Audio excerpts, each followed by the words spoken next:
daros la bienvenida una vez más a la cuarta jornada al cuarto año que celebramos nuestras jornadas de la Federación de Salud Mental Madrid. Recordaros que la semana pasada nos hemos visto unos cuantos de los que estamos aquí en el quinto certamen en los premios de UMASAM. Esta semana nos volvemos a ver, así que esto realmente ya es como una familia, nos volvemos a ver en este cuarto año que celebramos nuestras jornadas. Recordaros que la primera jornada la teníamos el 11 de marzo y como nos ha pasado a muchos, tuvimos que cancelar esa jornada debido al COVID que empezaba justo en ese momento. Tuvimos que retomar la siguiente jornada con el doctor Alberto Ortiz Lobo a través de Zoom. Ya empezamos a trabajar de esta manera el 10 de junio y hoy nos volvemos a ver cerrando el ciclo de este año. Nos volvemos a ver a través de esta plataforma y tenemos la suerte realmente de contar con el doctor Francisco Ferre Navarrete, que como sabéis es el jefe de servicio de psiquiatría de adultos y es el codirector del Instituto de Psiquiatría y Salud Mental del Hospital Gregorio Marañón de Madrid. En esta ocasión, Francisco nos va a hablar de la unidad abierta de psiquiatría como proyecto de humanización mental. Nos ha planteado además que sea una jornada participativa. Él nos va a exponer en qué consiste este proyecto y le interesa también mucho que nosotros como miembros del movimiento asociativo y como estos tres pilares que formamos parte del movimiento asociativo, como familias, como personas que vivimos un problema de salud mental en primera persona y como técnicos, planteemos dudas, sugerencias, sea un diálogo abierto. Así que dicho esto, gracias Francisco por estar con nosotros. Bienvenido y te dejo en tu casa, que es la de todos. A partir de ahora yo cierro el micrófono y os dejo pues con nuestro ponente, Francisco. Gracias a todos. Hola a todos, como se saluda ahora, ¿no? Muchas gracias, Olga, por la presentación, pero en realidad muchas gracias a la Federación que nos habéis invitado, porque como ha dicho Olga, yo espero que sea útil lo que yo os cuente, pero yo tengo más esperanza todavía en la utilidad que voy a sacar yo de escucharos, porque de lo que os vengo a hablar es algo que está naciendo, que está construyéndose y cualquier consejo, observación o aviso o recomendación de verdad que será muy bienvenida.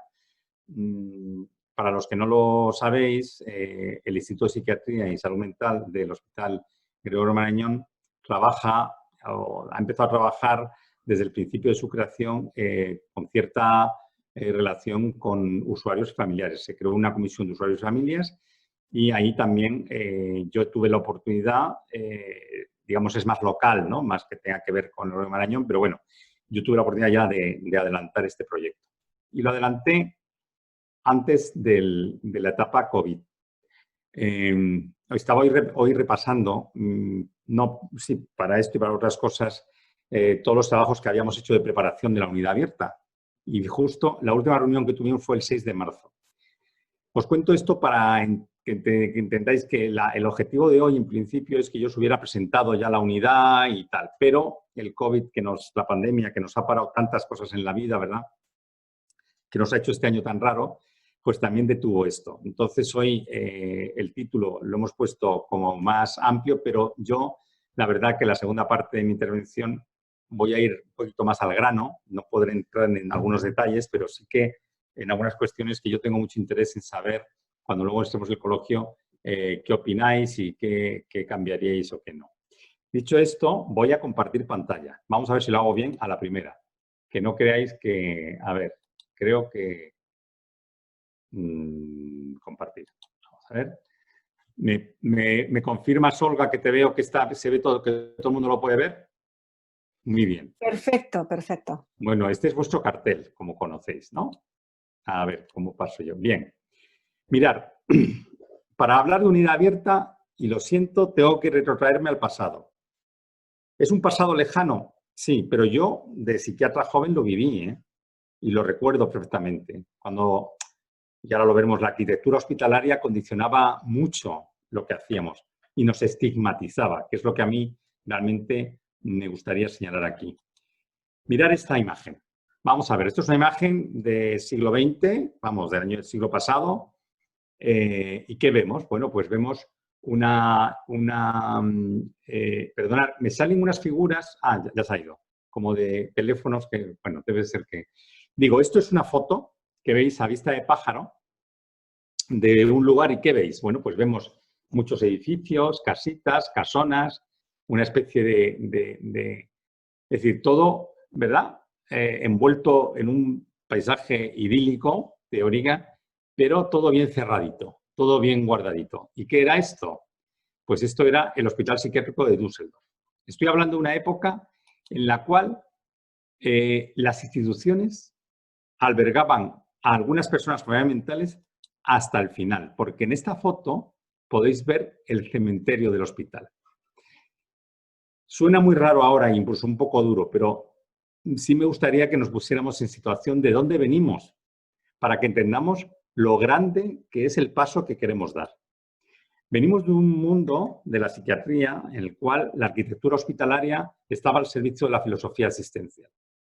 Es decir, si queríamos, no sé si alguno conocéis, supongo que sí, el libro de la institución total de Goffman, ¿no? Que describía lo que era este método de generar manicomios donde aislar y separar a las personas con enfermedad mental y hacer un mundo completo, cerrado y además muy jerarquizado. Bueno, esto es de donde venimos, repito. Por eso, y vuelvo a decirlo por segunda vez, creo que el salto que pretendemos dar es muy grande. Afortunadamente esto pasó y ya desde los años 70 del siglo pasado empezaron a aparecer dos vectores en la realidad nuestra. Y es, por un lado, el convencimiento, como recogió nuestra Ley General de Sanidad del 86, de que la psiquiatría es una especialidad y unas pacientes como otra especialidad cualquiera y, por lo tanto, deben ser vistos en donde vengan los demás pacientes, que son los hospitales generales. Y, por otro lado, un concepto muy importante que hoy día nos sostenemos en él, que es la psiquiatría comunitaria. Es decir, hacer llegar los cuidados y la atención a los enfermos y sus familias lo más cerca y accesible de su domicilio y con un abordaje multidisciplinar, que no solo tenga una visión biológica unívoca. Bien, así tenemos, bueno, hay mucha historia, pero yo he escogido la Declaración Europea de Salud Mental sobre la Organización de los Servicios de la Conferencia de la OMS del año 2005 y la he cogido porque salen en amarillo tres conceptos que me interesan mucho a lo largo de esta tarde. Dice, los servicios de salud mental deben prestarse en la comunidad de que instituciones, hospitales psiquiátricos, la atención comunitaria. A ver, perdón, que es que no leo, perdonad, ahí. La atención comunitaria conduce a mejores resultados terapéuticos, mayor calidad de vida, plan. Pero aparece un concepto clave y es que es favorable para los derechos humanos. Los derechos humanos es uno de los pilares que sustenta el modelo de unidades abiertas. Luego lo vemos con mucho más detalle. Y muy importante, importantísimo para mí, el que consigamos dispositivos como el que vamos a hablar hoy, que asemejen y que coloquen a las personas con enfermedad mental en el mismo lugar que cualquier persona con otra enfermedad física. Es decir, eso creemos que también es una apuesta para disminuir el estigma. Pero, amigos, el estigma. Aquí aparece el fantasma que nos ha perseguido siempre y nos persigue también ahora, luego comentaremos, que es el concepto de peligrosidad.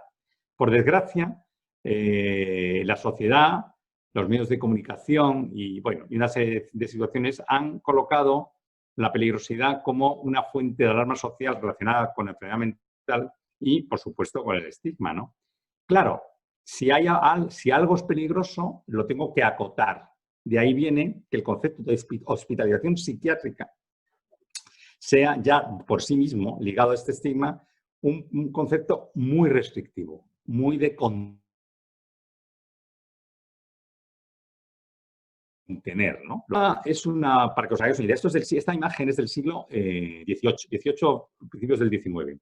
Esto lo dijo un médico, neurólogo, que fue el que descubrió, claro, los que estudiamos medicina, la parálisis de Bell. O sea, no era uno cualquiera.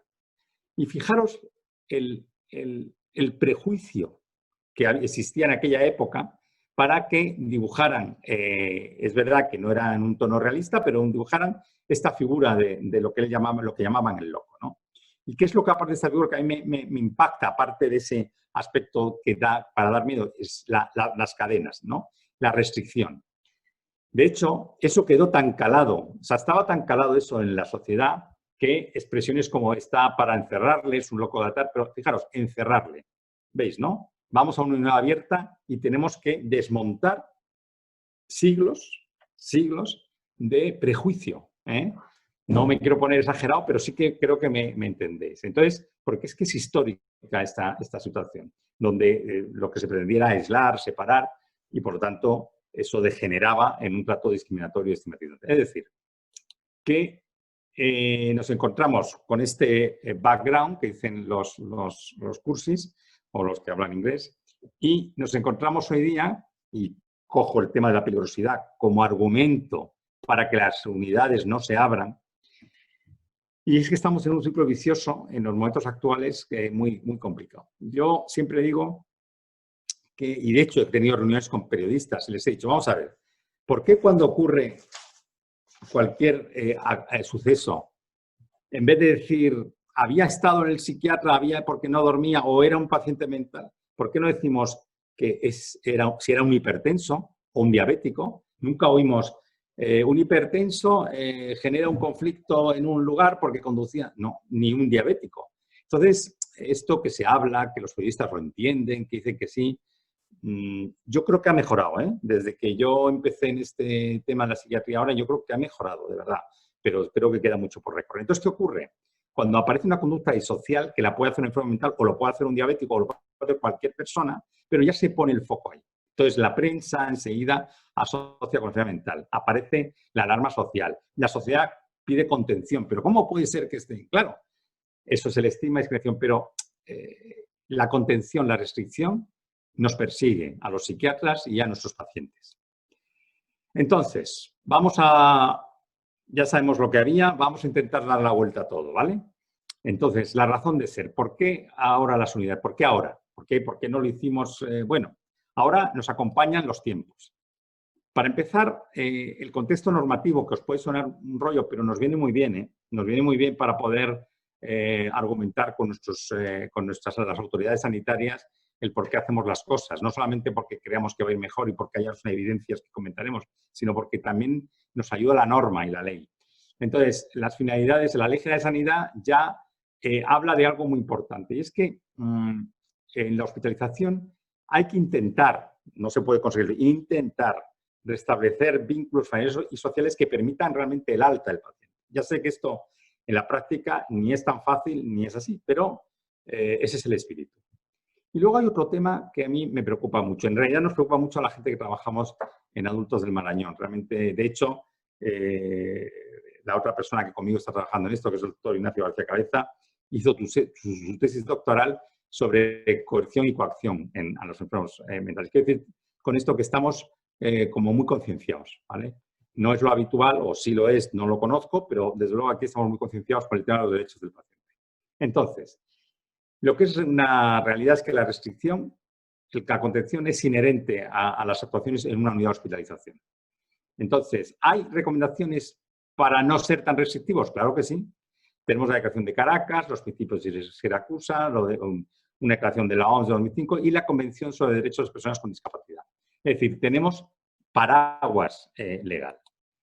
Pero es que además, aquí, en donde vivimos, en Madrid, tenemos la suerte de que el último plan de salud mental se moja en este tema, se moja. Y dice y habla literalmente de humanizar los espacios y personalizar el proceso de información y acogida a pacientes y familiares. Luego hablaremos de esto, lo importante que es. Para eso se pide pues, potenciar, y hoy es un granito de arena en ese sentido, la implicación y participación de los pacientes en su proceso de atención y utilización de recursos. Y, en definitiva, mejorar la humanización también es algo muy importante, que es cuidar al que cuida. No es que nos olvidemos de los pacientes, pero sí que la mirada hacia los familiares tiene que ser, si abrimos una unidad abierta, tiene que ser mucho más intensa de lo que hemos tenido hasta ahora. Avanzar hacia la hospitalización, dice el plan de la Consejería de Salud de Madrid. Avanzar hacia la hospitalización no restrictiva, como lucha contra el estigma y la discriminación. Mejorar y optimizar la capacitación de todos los profesionales implicados. Y aquí hemos como se decía antiguamente, con la Iglesia hemos topado. No lo sé todavía del todo, pero ya lo estamos notando, lo hemos notado desde el principio. Una de las cuestiones más importantes para una unidad abierta es formar al personal. Yo diría más, cambiar su forma de pensar.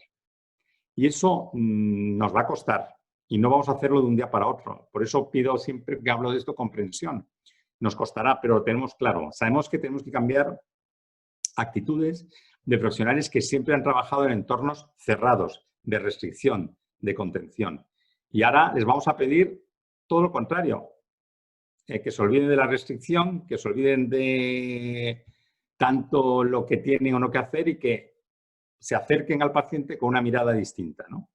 Esto, repito, no se consigue de un día a otro y yo creo que cuando se habla de unidades abiertas por toda España, voy a hablar de España, a veces se habla de las unidades abiertas y yo pregunto siempre este aspecto, es decir, pero ¿se han abierto vuestros profesionales?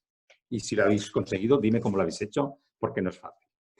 Luego, extremar la atención y la organización de los cuidados a colectivos vulnerables. Bueno, nosotros, esto es una cosa más del Marañón, que nos viene muy bien que lo plantee el Plan de Salud Mental, porque nosotros, por circunstancias históricas, nos dedicamos a colectivos de cierta vulnerabilidad psicosocial, ¿no? Nosotros tenemos una unidad de violencia de género, atendemos, es el único sitio donde se atienden a personas con discapacidad auditiva, sordos, y también pues atendemos a pacientes con autismo, con discapacidad intelectual. Es decir, aquí hay una larga trayectoria de mirar un poco a los más vulnerables, ¿no? Y en ese sentido, pues, nosotros hemos encajado, nos hemos aprovechado de que el Plan de Salud Mental lo decía para poder justificar esta cuestión. Sigamos. Bueno, la realidad asistencial a día de hoy, ¿cómo está la cosa en el mundo, ¿no? Mirad, el 90% de las unidades del Reino Unido eran cerradas según, o sea, quiere decir que no solo en España, sino que el nivel que teníamos de estar con unidades cerradas es, como veis, es la norma general. Motivos, lógicamente, siempre se planteaban, por un lado, los motivos de seguridad, la protección frente al enfermo o del enfermo, el control, un tratamiento seguro, eficiente, cuando, por otro lado, se estaba latiendo en los motivos éticos que miraban a una realidad asistencial que no tenía que ser cerrada, la reducción de medidas coercitivas, reducir el aislamiento, la contención química, la mecánica. En fin, muchas razones, evidencias científicas pocas, luego comentaremos también sobre eso. Y tenemos gente que son detractores de las unidades abiertas. Estos, yo sé que cuando abramos la unidad van a florecer. Y iba a decir, estamos preparados, más o menos estamos preparados. ¿Qué es lo que nos van a plantear o nos plantean ya? Bueno, pues que qué hacemos con los pacientes de difícil manejo y su manejo alternativo, que qué pasa con el suicidio, con las conductas violentas, con los abandonos, los que consumen, y que luego, claro, que la situación legal, eso no podemos, que cómo vamos a tener a una persona involuntaria en una unidad abierta si eso fuera preciso. Luego entraremos en esto. Creemos que sí, que según qué casos se puede hacer. Y los defensores, pues pensamos que vamos a conseguir una satisfacción y un clima terapéutico completamente distinto. O sea, todos sabemos que las unidades de psiquiatría tienen un portón a la entrada, en general, que suena al abrirse y ¡pum! Y suena el portazo al cerrar, porque además son seguras. Es decir, es como uno pasa ahí y dice, bueno, parece que uno va al castillo de irás y no volverás. En fin, esto lo queremos derribar. Por eso creemos que simplemente no escuchar ese portazo, creemos, igual luego es una fantasía, va a mejorar ya de entrada el tener un espacio diáfano, va a mejorar de entrada el ambiente y la satisfacción, tanto de pacientes como de profesionales. Menos sentimientos de confinamiento y dependencia. Oiga, usted está aquí, ya hablaremos luego de eso, usted se está tratando como si estuviera en la planta de digestivo y usted tiene una responsabilidad y usted pues tiene que saber que puede entrar y salir, pero que tiene un tratamiento que hacer aquí. Que esto no es la pensión del tío Pepe, ni está de vacaciones. Y luego, las unidades abiertas, lo que aprendemos es que se produce un mayor respeto a los derechos pacientes. Y me diréis, ¿y cuáles son los derechos pacientes? A lo mejor lo sabéis mejor que yo tengo que listarlos. Bueno, de esta lista, que está recogida, creo que es una convención de la OMS, o bueno, no recuerdo ahora, pero vamos, sé que estos son los derechos de los pacientes. Hay una serie de ellos que tienen o que se pueden ver vulnerados en una unidad cerrada. Por ejemplo, el derecho a la prohibición a la tortura, de las penas y tratos inhumanos o degradantes. Bueno, se sabe, yo no lo he visto afortunadamente, pero se sabe que ha habido muchos abusos en unidades de psiquiatría a lo largo de la historia. La autonomía personal y el consentimiento informado. Es decir, que el paciente, que eso también lo tenemos muy trabajado. El paciente que entre en una unidad abierta, cosa que ahora no hace, va a tener que sentarse un rato, él o su familia, si él en ese momento, y leer un poco lo que le planteamos. Unas normas básicas de convivencia, no le vamos a hacer firmar nada raro. Pero sí queremos que haya un consentimiento informado y una aceptación de lo que es una unidad abierta. Confiamos en él y él en nosotros. ¿Vale? Ay, perdón, que se me ha ido. El respeto a la dignidad y la prohibición, otro derecho de la discriminación y su materialización por el principio de conservación de derechos, pues creemos que esto también se puede ver vulnerado. Entonces, la situación que nos encontramos desde el punto de vista de modelos es el debate de unidades cerradas versus abiertas, porque aquí de boquilla todo el mundo dice abiertas, pero hay que hacerlas. Es el debate entre el tratamiento como forma de protección versus el hacerlo en función de los intereses de la salud de los pacientes. Entonces, esto es una aproximación paternalista frente a una aproximación basada en la competencia y en el mejor interés del paciente. Ya sé que esto no es tan extremo, ya sé que hay muchas situaciones intermedias, pero cuando uno tiene que llevar adelante un modelo, tiene que extremar un poco las posiciones para que se entienda. Y me diréis, bueno, ¿y por ahí qué tal ha funcionado esto? Pues os lo voy a contar porque me lo he trabajado en su momento y mucho. Perdonad que parece un rollo, pero me gusta ir comentando cada uno porque hay algunas que conozco más y menos, pero sí os quiero subrayar de cada trabajo de estos, pues cuáles son los datos más que nos pueden interesar. Una cosa os digo, los trabajos que hay, aunque veáis muchos, están muy criticados desde el punto de vista científico, algunos, por decir la mayoría. ¿Por qué? Porque dicen que son muestras pequeñas. Bueno, vale, pero aunque no sea perfecto científicamente, lo que sí que os digo es que nos dan ideas. Por ejemplo, en el primer trabajo, lo que vieron cuando hicieron la unidad abierta es que había mayor rechazo al tratamiento. A ver, perdona un momento que esto... y el uso de medicación en las cerradas que en las abiertas. Vale, bien. Que menos agresiones se producían y mayor satisfacción. Que la disminución significativa del aislamiento, pero no de la medicación forzosa. Es decir, que a veces, esto lo dicen varios, que sí, que muy bien, que tal, pero que al final muchas veces había un forcejeo, entenderme forcejeo no físicamente, sino en una dinámica más, verbal, para que el paciente se tomara la medicación estando ingresado. Es decir, no favoreció eso el mayor cumplimiento del tratamiento. Bueno, en Alemania, por ejemplo, comparando unidades cerradas, las abiertas disminuían significativamente los intentos de suicidio, las fugas con y sin retorno, pero no el suicidio consumado. A ver, luego os hago un resumen de todo. Simplemente os voy contando cosas que va viendo cada uno en su entorno. Otros decían que había una reducción significativa en las agresiones y el uso de métodos coercitivos, por supuesto. Esto ya adelanto que es una de las grandes ventajas. Que la reducción de las medidas coercitivas, es decir, se sujeta menos a la gente, evidentemente. Se hace menos sujeción química también. No había, en el estudio este de Schöneberger, pues veían en 21 unidades, este es grande, no había diferencias entre conductas agresivas entre las cerradas y las abiertas y había menos medidas de contención en las abiertas, obviamente. Otras cositas por aquí. El clima global y de seguridad y el vínculo con el paciente en las unidades abiertas era mucho mayor que cuando... o sea, lo que dicen es que las recién abiertas, como que, claro, en determinadas comunidades tenía un impacto mucho más positivo, pero bueno, eso no es posible. Vamos, no es posible. Nosotros no salimos de nuevas. Nosotros ya tenemos una historia muy larga de unidad cerrada. El Marañón ha sido, desde los años 60, una especie de mini hospitalito psiquiátrico en la esquina de la calle Máiquez y Ibiza de Madrid, y eso, pues lógicamente, pues es un estigma que todavía tendremos un tiempo. En estudios cualitativos, en los cuales se mide las opiniones de la gente, pues se ve que psiquiatras, enfermeras y pacientes coinciden en que la libertad de circulación, el poderse mover, es clave en el tratamiento de enfermos agudos.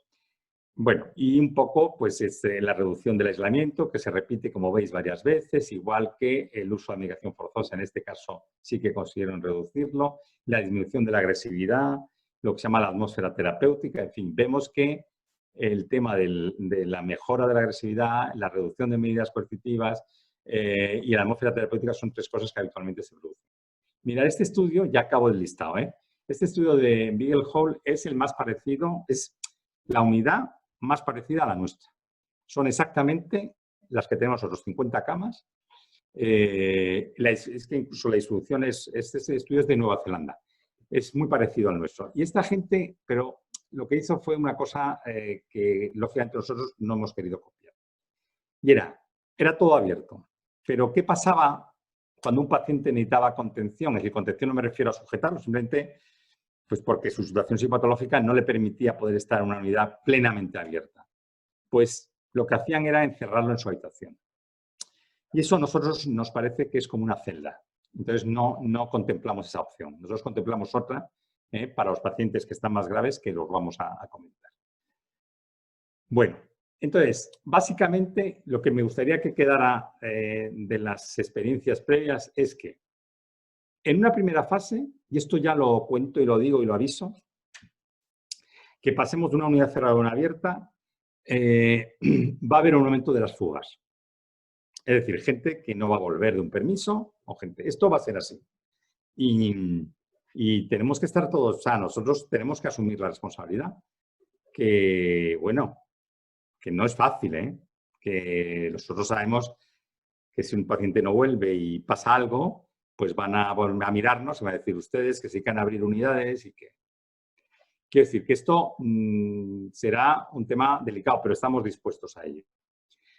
Pero también vamos a ver muchos menos incidentes violentos, una relación con la familia mucho más fácil que la que hay hasta ahora, que hay que pedir cita, que tal. En fin, nosotros a priori, y esto me gustaría luego oír opiniones, nuestra idea es que en una planta de cirugía o de aparato digestivo del hospital, cuando tenéis un familiar ingresado, vais cuando queréis, ¿no? Y le saludáis y tal. Pues aquí igual. ¿Qué pasa? Que si vais y justo están haciendo una ecografía, pues os quedáis fuera. O si vais y están poniendo un tratamiento, os quedáis fuera. Pues aquí igual. Si llegáis y están haciendo una terapia, hay que esperar. Sentido común. Pero la sensación tiene que ser que fluya todo. Luego, menos contenciones mecánicas. Ya sabéis que este es un objetivo muy importante para todos y para este instituto especialmente, que creemos que lo estamos consiguiendo. Lo que pasa es que hay veces que las cifras se nos van porque a lo mejor con uno o dos pacientes solo por situaciones muy especiales, pues ahí eso nos dispara las cifras, pero en realidad yo creo que hemos mejorado mucho. Estancias más cortas. Esto tengo yo mis dudas, aunque dicen que sí. ¿Por qué tengo mis dudas? Porque un riesgo que existe es que algún tipo de pacientes pues sienta la unidad abierta como un estado de muchísima comodidad y sea un impedimento para volver a afrontar la vida. Porque no nos olvidemos nunca de una cosa. Una hospitalización psiquiátrica aguda no cura una enfermedad mental para siempre. Es un parche, en el mejor de los sentidos, un parche, y lo que intentamos es que colocarle en la mejor posición para que pueda seguir siendo tratado en la comunidad, ¿vale? Nosotros ahora veremos cómo lo vamos a hacer cuando llegue, pero tenemos un proyecto de graduación de cuidados. Es decir, vamos a intentar dar distintos tipos de cuidados dentro y fuera del hospital. Y luego, una cosa muy importante que se ha visto en los estudios, que es que el ambiente no restrictivo conlleva menos estigma siempre. Lo siento por otras unidades, pero me encantaría dentro de los años dijeran la gente, bueno, yo prefiero ir al Marañón, donde ingreso allí y es otra cosa, no es el hospital tal que ojalá puedan los pacientes decirnos que prefieren ingresar aquí por este rasgo, ¿no? de estigma. Entonces, vamos al tema concreto. ¿Qué hacemos? ¿Totalmente abiertas como los de Nueva Zelanda y que luego cuando se complicaban les cerramos en una celda o dejamos una zona para los que no pueden? ¿Qué pacientes son los que no pueden estar en unidad abierta de forma transitoria? Pues son los pacientes de riesgo de difícil manejo. Entonces, hay posturas de decir una unidad cerrada y otras abiertas cuando tienen muchas unidades, distribuir pacientes en distintas unidades y mantenerlas abiertas cuando sea posible, cerrar y abrir según complicadísimo. Una unidad abierta con zonas, con zonas cerradas o todas las unidades abiertas. Nosotros hemos optado por tener una zona, por cierto, la más bonita, porque está recién terminada la obra, que va a ser una zona de observación donde tenemos los pacientes que no pueden estar de momento en esa zona abierta. Otro concepto que se me maneja mucho es todos los involuntarios tienen que estar en una unidad cerrada y, bueno, relativamente. Aquí nosotros vamos a tener muchos problemas con nuestros propios compañeros que estiman que un involuntario no puede estar en la unidad abierta. Algunos pensamos que eso depende, que no es tanto de la situación legal, sino del estado del paciente. Porque muchas veces, o sea, la involuntariedad lo que significa es que a un paciente de alguna forma se le tiene que obligar a que haga un tratamiento, pero un tratamiento no tiene por qué estar encerrado. Porque puede, como hemos visto en algunos trabajos, que el paciente se niega a tomar la medicación, pero, oye, eso no quiere decir que se vaya a ir de la unidad. Entonces, estos matices van a ser también objeto de discusión y me encantaría oír opiniones. Entonces, hay estudios, como veis ahí, que concluyen que los pacientes voluntarios, ellos no tienen por qué ser tratados en unidades cerradas y muchos estados alemanes permiten que el internamiento de pacientes involuntarios en unidades abiertas, pero con medidas un poco extras de seguridad. Hay otros lugares, también respecto a otros trabajos, sobre todo en Centro Europa. En Centro Europa se ha trabajado mucho esto, ¿sabéis? Entonces, donde, por ejemplo, la apuesta por la apertura ya es clara, ¿no? Es decir, en el estadio de Renania-Westfalia, pues se dice que claramente los internamientos deben intentarse de manera abierta, ¿vale? Y que eso es una cuestión que tiene que ser así, digamos, de entrada. Y en Austria, los pacientes voluntarios no deben ser tratados en unidades cerradas, a menos que sea imprescindible, y actualmente no lo es. Bueno, ya hemos contado un poquito, hemos hecho un recorrido de los conceptos de hospitalización que son enormemente estigmatizantes, cómo hemos ido evolucionando, lo que piensa la gente de unidades abiertas. Hay detractores, esto quiero que lo sepáis, hay muchos detractores. Y voy a ser claro, hay muchos detractores también entre las familias. Yo sé que hay muchas familias que no les va a parecer bien esto de la unidad abierta y me gustaría escuchar también, claro, las opiniones. Bueno, nuestro proyecto, que es nuestra ilusión, como decía antes, no lo puedo poner el título porque no lo hemos inaugurado, pero sí os lo puedo contar, es la futura esta unidad. Entonces, nuestra finalidad, yo me gustaría decirlo muy claramente, nosotros no estamos movidos por ninguna, como hay gente de una ideología rara, no. Nosotros lo que queremos es que la humanización, es decir, un trato más digno de los pacientes y la lucha contra el estigma, de verdad consigamos algo en ese camino a través de este tipo de unidades. Bueno, os presento el plano de nuestra casa. Para que os hagáis una idea, ahora, bueno, esto ya es con la obra hecha, hay 50 camas, bueno, se sube. Por aquí es la entrada, por aquí se viene en ascensor y por aquí se entra. Entonces, ¿qué tenemos? Esta zona, que es donde hemos hecho la obra, va a ser la zona de observación, ¿vale? Los pacientes que no pueden estar directamente en la zona abierta van a estar aquí, ¿correcto? Esta zona va a ser toda la unidad abierta, es decir, aquí no habrá ya puertas, imaginaos todo esto diáfano. El paciente va a circular por aquí, por aquí, por aquí, por aquí, porque hemos decidido hacer una cosa. Ha sido idea de la supervisora de enfermería, no ha sido idea mía, pero me parece muy buena idea. Hemos dicho, al menos en nuestra unidad, los psiquiatras y los pacientes están muy lejos, porque es verdad que hay despachos en la planta, pero los psiquiatras están abajo y hemos dicho, no, todos para arriba, todos juntos. De forma que en esta zona verde, bueno, vamos a poner los nombres, unidad abierta, unidad de observación. Esta zona verde que veis aquí, hemos hecho, cada uno, van a estar los 7 psiquiatras de la planta, cada uno con su despacho, con lo cual el paciente que está ingresado, voy a ver al doctor Pérez, se viene por aquí, pum, pum, hola, ¿qué tal? Buenos días, pitipom, pum, pum. Oye, que no, que es que está ocupado, que tienes que esperar. Aquí hemos hecho una sala de espera para pacientes y para familiares. Que esta zona de atención al paciente, a ver, va a ser muy parecida a lo mejor a una zona de consultas externas. O sea, la idea es que en absoluto, o sea, esa sensación de, o sea, no, el médico está allí, entra, sale, le vienen a ver las enfermeras, vienen los pacientes, los familiares que vienen a ver a su a su familiar que está ingresado, pues viene por aquí, a lo mejor le ha citado, pues tiene una sala de espera muy agradable. En fin, esto ya os digo que estoy muy encantado porque está la obra recién hecha, está precioso, unos tonos azules y tal, que seguro que os gustará. No puedo traer fotos, pero las habrá. Entonces, os hago para que os hagáis una idea estructural. Entonces, insisto, aquí, que esto es la joya de la corona porque está fenomenal, hay una unidad de 18 camas, que no creemos que nunca llegue, donde estarían pacientes que transitoriamente no puedan estar en el 25. Aquí hay 25, ¿vale? 25 en la unidad abierta y en las 18 aquí. Incluso, imaginaros que morimos de éxito y estamos hasta arriba. Y tenemos un paciente que debería estar en la abierta, pero no hay cama en la abierta. No pasa nada. Puede dormir en la cerrada, por la mañana sale y hace su vida en la abierta, desayuna, come, terapia. Y luego, cuando le toque ir a dormir, vuelve aquí, como el que va y vuelve a su casa. Eso sería, ya te digo, no es lo ideal, pero que hemos pensado un poco todo eso. Bien, sigamos. Bueno, a ver, que tengo aquí un iPhone Víctor. He dado un admitir yo sin querer. A ver si va a ser este. Bueno, no hay problema. Posibilidad de proporcionar distintos niveles de cuidados en términos de restricción. Nosotros, y aquí empezamos a meter el primer concepto que es graduar.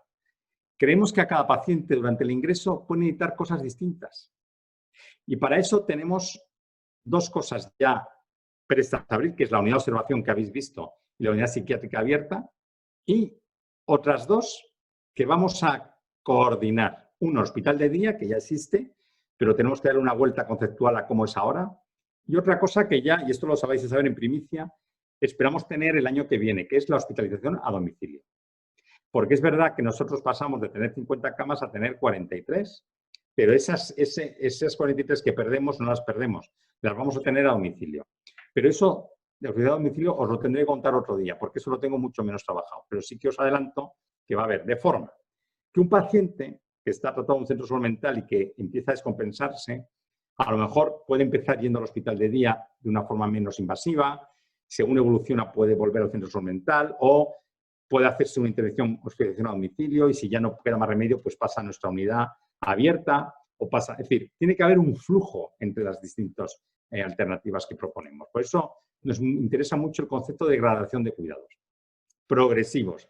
Esto es importante, el concepto de cuidados progresivos. Queremos decir con esto que esto no es abierto y cerrado, ¿vale? He empezado por ahí, pero nosotros lo que hemos pensado al final es que es mucho mejor el poderle dar en cada momento del ingreso lo que necesita. Se basa en tres conceptos: humanización, en cuidados no restrictivos y facilitación de la presencia de la familia. Y esto sí que para luego me gustaría escuchar. Nosotros estamos dispuestos y creemos que, según la ocupación, estaríamos capacitados para que los familiares puedan quedarse acompañando al paciente, como ocurre en otras especialidades.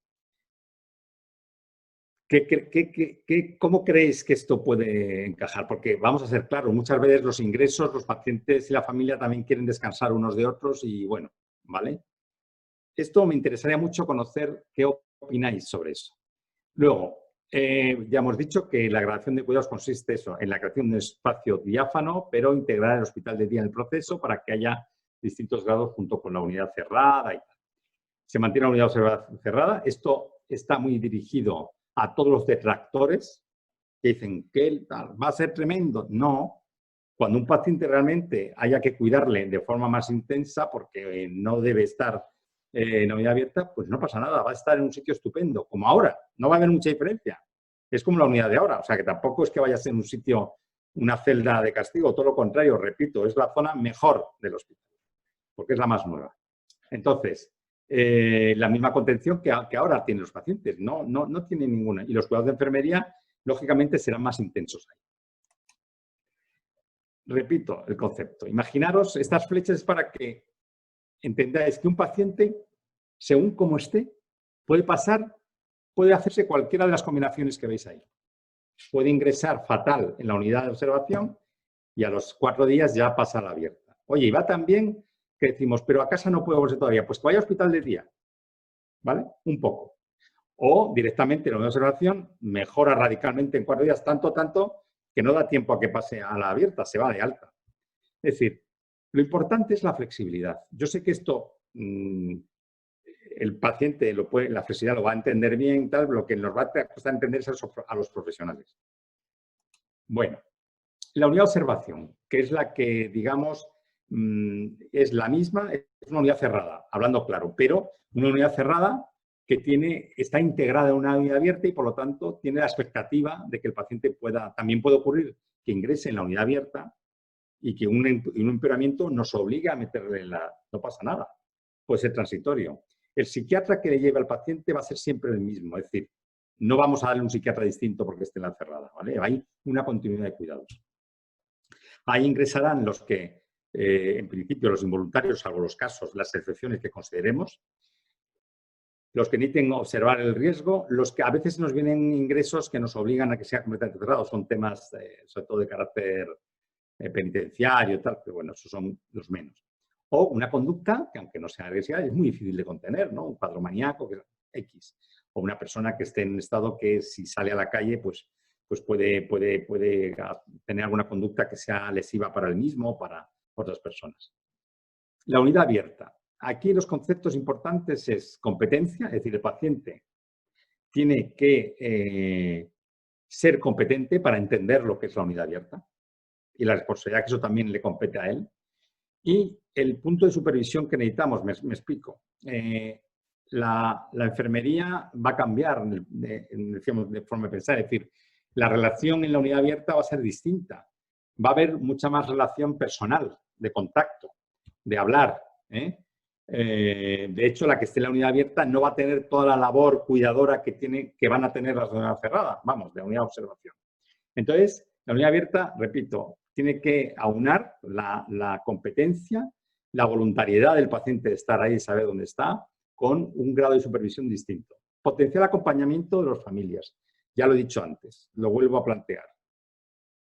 Creemos que no vamos a poder hacer de forma masiva porque entonces nos quedaríamos sin camas, pero creo que en algunos casos puede ser muy útil. Quizás no vayan a ser muchos, lo mediremos. Luego, la unidad abierta, pues eso, la situación clínica que permite una estancia normalizada, como si estuviera en cualquier otra parte del hospital. El hospital de día. El hospital de día lo conceptuamos, queremos darle un giro a una alternativa, es decir, venga, vamos a darle de alta, pero a casa directo no puede ir, que pasa al hospital de día o viceversa. Debería ingresar, pero vamos a evitarlo, que vaya primero al hospital de día. Empezar ya, en los casos que haya que hacerlo, el plan de rehabilitación desde el hospital de día, dar una continuidad posalta. A veces hay pacientes que hacen mejor vínculo en la unidad de hospitalización que en el centro de salud mental de entrada. Y entonces el dar el alta directo, hay gente que recomienda hacer un cuidados posalta, es decir, quedar con ellos un par de veces antes, o hacer una simultánea hasta que ya les dejamos a nivel comunitario. Y también, aunque esto lo he puesto aquí, pero lo vamos a cambiar a la unidad abierta, queremos desarrollar acciones de soporte a familiares, es decir, por las tardes, sobre todo, el poder tener reuniones con las familias y, pues, un poco hacer grupos de apoyo, por un lado, también psicoeducativos a veces. ¿Cuáles son nuestros objetivos? Pues, en definitiva, es que lo que queremos, yo creo que lo habéis entendido perfectamente, es meter en ese cóctel el entorno abierto, contención, reducción parcial y que el paciente tenga una continuidad de cuidados, que nunca se sienta que ha habido una quiebra, una falla en su tratamiento, ¿no? Que de alguna forma, con mayor o menor intensidad, pero sepa que cuando está mal va a tener una serie de opciones y que va a haber una continuidad de esos cuidados. Por eso nuestra misión es la humanización, continuidad de cuidados, satisfacción del paciente y familia y disminuir estigma y discriminación. Esto ya lo sabéis que para mí es muy importante. ¿Cómo conseguir los objetivos? Pues bueno, pues ya lo habéis visto, convertir una unidad tradicional, y tan tradicional desde los años 60, en un área de cuidados progresivos donde haya cuidados no restrictivos, abrir una unidad cerrada y abrirlos y sus familiares sin eludir la hospitalización cerrada cuando sea necesario en esa unidad y disminuir la coerción objetiva porque deteriora la satisfacción. Vale. Una cuestión, que ya voy acabando. Esto es lo que vamos a medir. Si a alguien se le ocurre algún indicador más, por favor, decirlo. Vamos a fijarnos en las fugas que se producen antes, bueno, fugas. ni que fuera esto la fuga de Alcatraz. Las ausencias no justificadas, a veces cuando están de permiso, aunque aquí los permisos habrá que ver porque en el permiso estarán siempre, en teoría. Bueno, o sea, ausencias de pacientes, contenciones que ha habido que hacer, agresiones a pacientes o a personal o a familias y tal. Quejas de las familias, es decir, esas quejas que nos van haciendo habitual, y visitas. ¿Creéis que la gente visitará más a sus familiares en la unidad abierta? En algún trabajo por ahí sale lo contrario, curiosamente. Entonces, eso es lo que vamos a medir antes, estamos midiendo antes de la unidad abierta para compararlo después, ¿vale? Haremos también una escala de satisfacción del usuario, de satisfacción de familiares y de satisfacción de los propios profesionales. Todo lo que se os ocurra, sugerirme de qué tenemos que medir antes y después, lo agradecería mucho. Bueno, estos son los cuestionarios que vamos a utilizar, aunque está en revisión. No quiero, esto es lo de menos, la verdad. Conclusiones. Hay que crear amplias, esto lo digo en general, áreas no solo para el Marañón, de cuidados no restrictivos. No somos tan responsables de decir todo totalmente abierto, porque hoy día ojalá pudiéramos tener medios farmacológicos o de algún tipo que lo evitara, pero no es así. Hay siempre pacientes que pueden tener esa dificultad. Yo creo que los menos, también os lo digo, yo creo que los menos. En aras de mejorar la satisfacción, la finalidad es humanizar y luchar contra el estigma y vamos a intentar conseguir, primero, que la humanización de los espacios no sea solamente una ventaja durante el ingreso, sino también estamos muy interesados en que el primer vínculo que tenga la familia y los pacientes con nosotros sea distinto. De hecho, vamos a habilitar una salita en la unidad abierta que se llama de acogida, donde el paciente que viene a ingresar se sentará tranquilamente con la enfermera y ahí vamos a hablar claramente de lo que he dicho antes, que era el consentimiento informado o no sé cómo llamarlo, o acuerdo terapéutico. Es decir, un poco esa acogida es hablarnos claro, decir, mira, vas a ingresar aquí libre totalmente, como si te quieres ir mañana, pero cuando estés aquí tienes que respetar una serie de cosas. Y es que a la hora de la terapia hay que estar.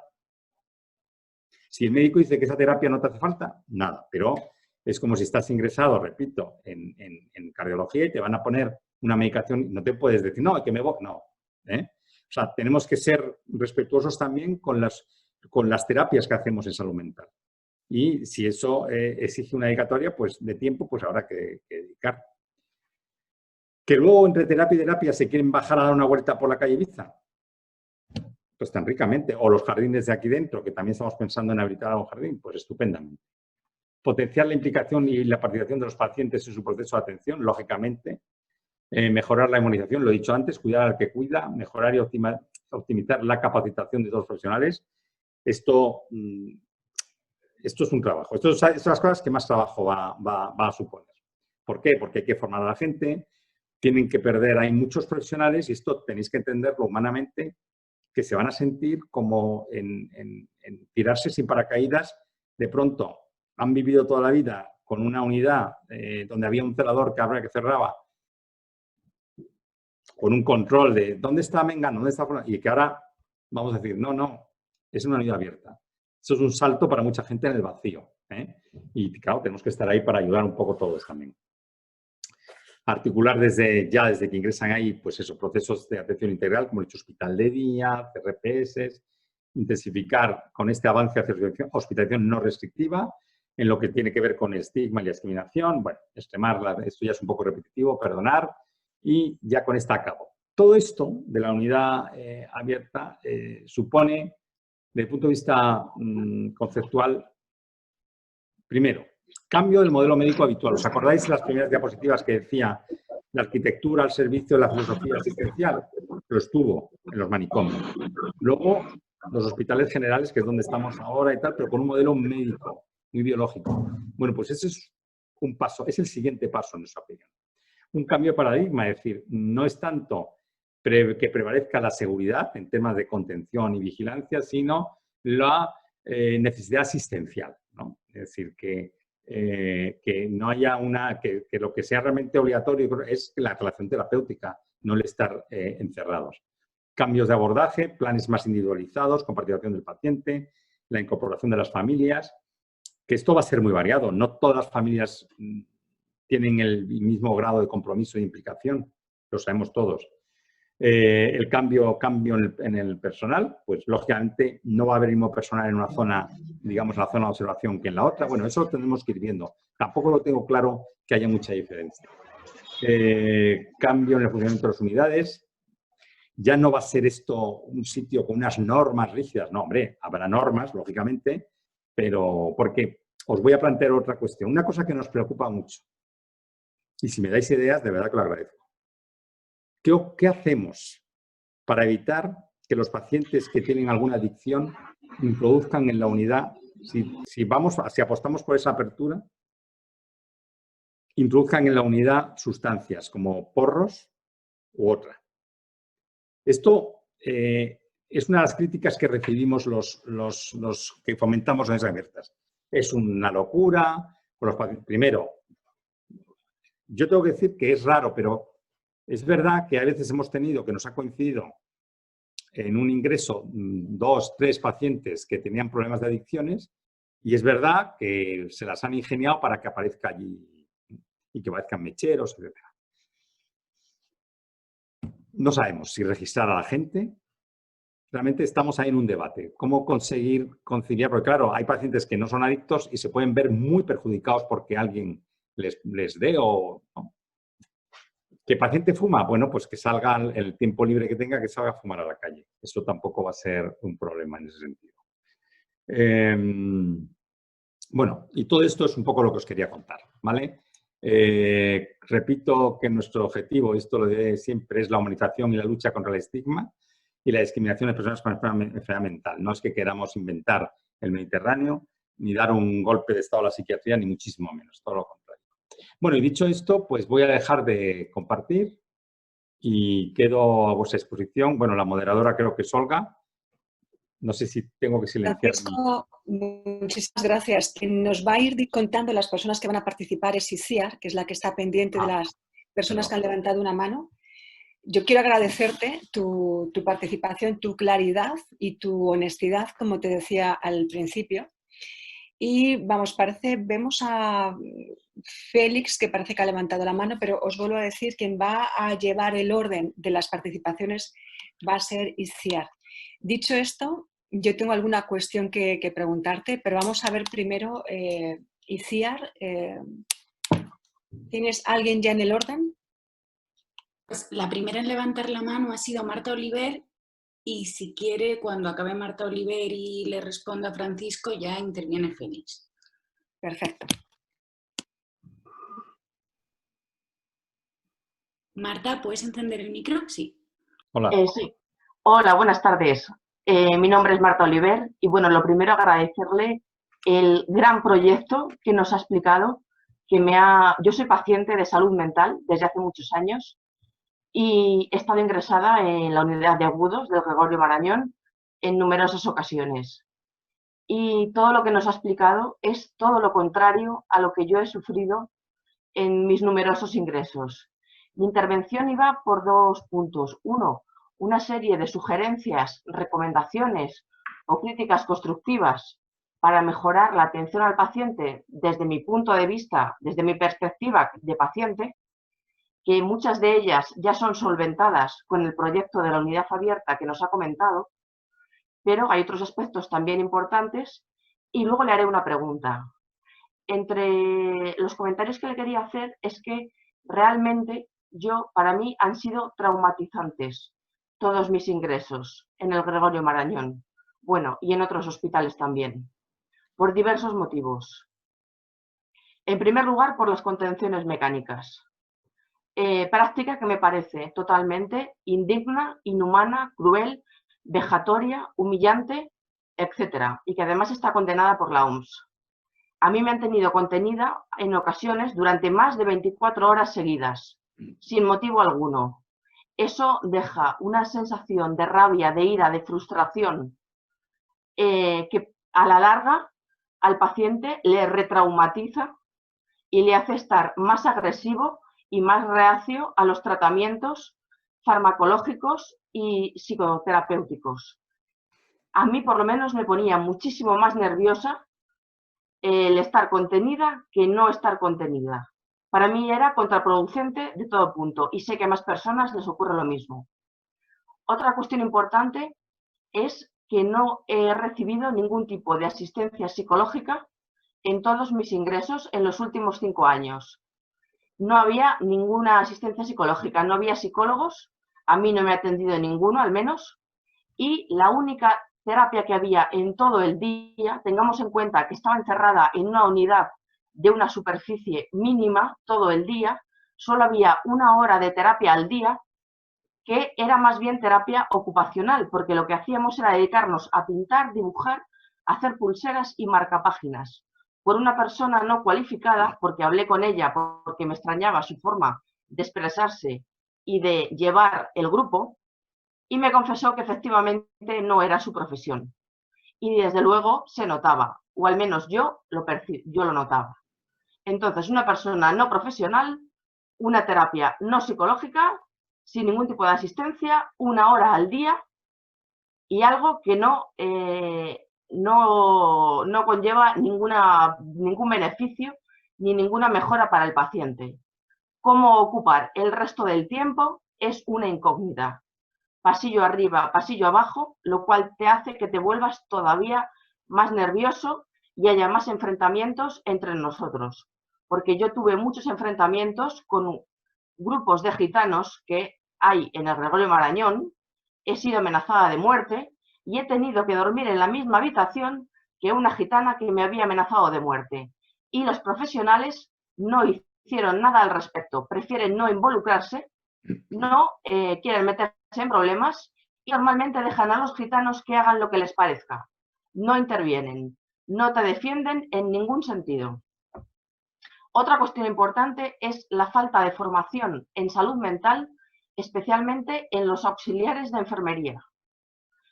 El personal de enfermería y, por supuesto, psiquiatría están mucho más concienciados, pero el personal de auxiliar de enfermería, yo no sé si es que están en malas condiciones económicas, malas condiciones laborales, pero yo he tratado con muchos que me han tratado, puedo hablar de maltrato psicológico.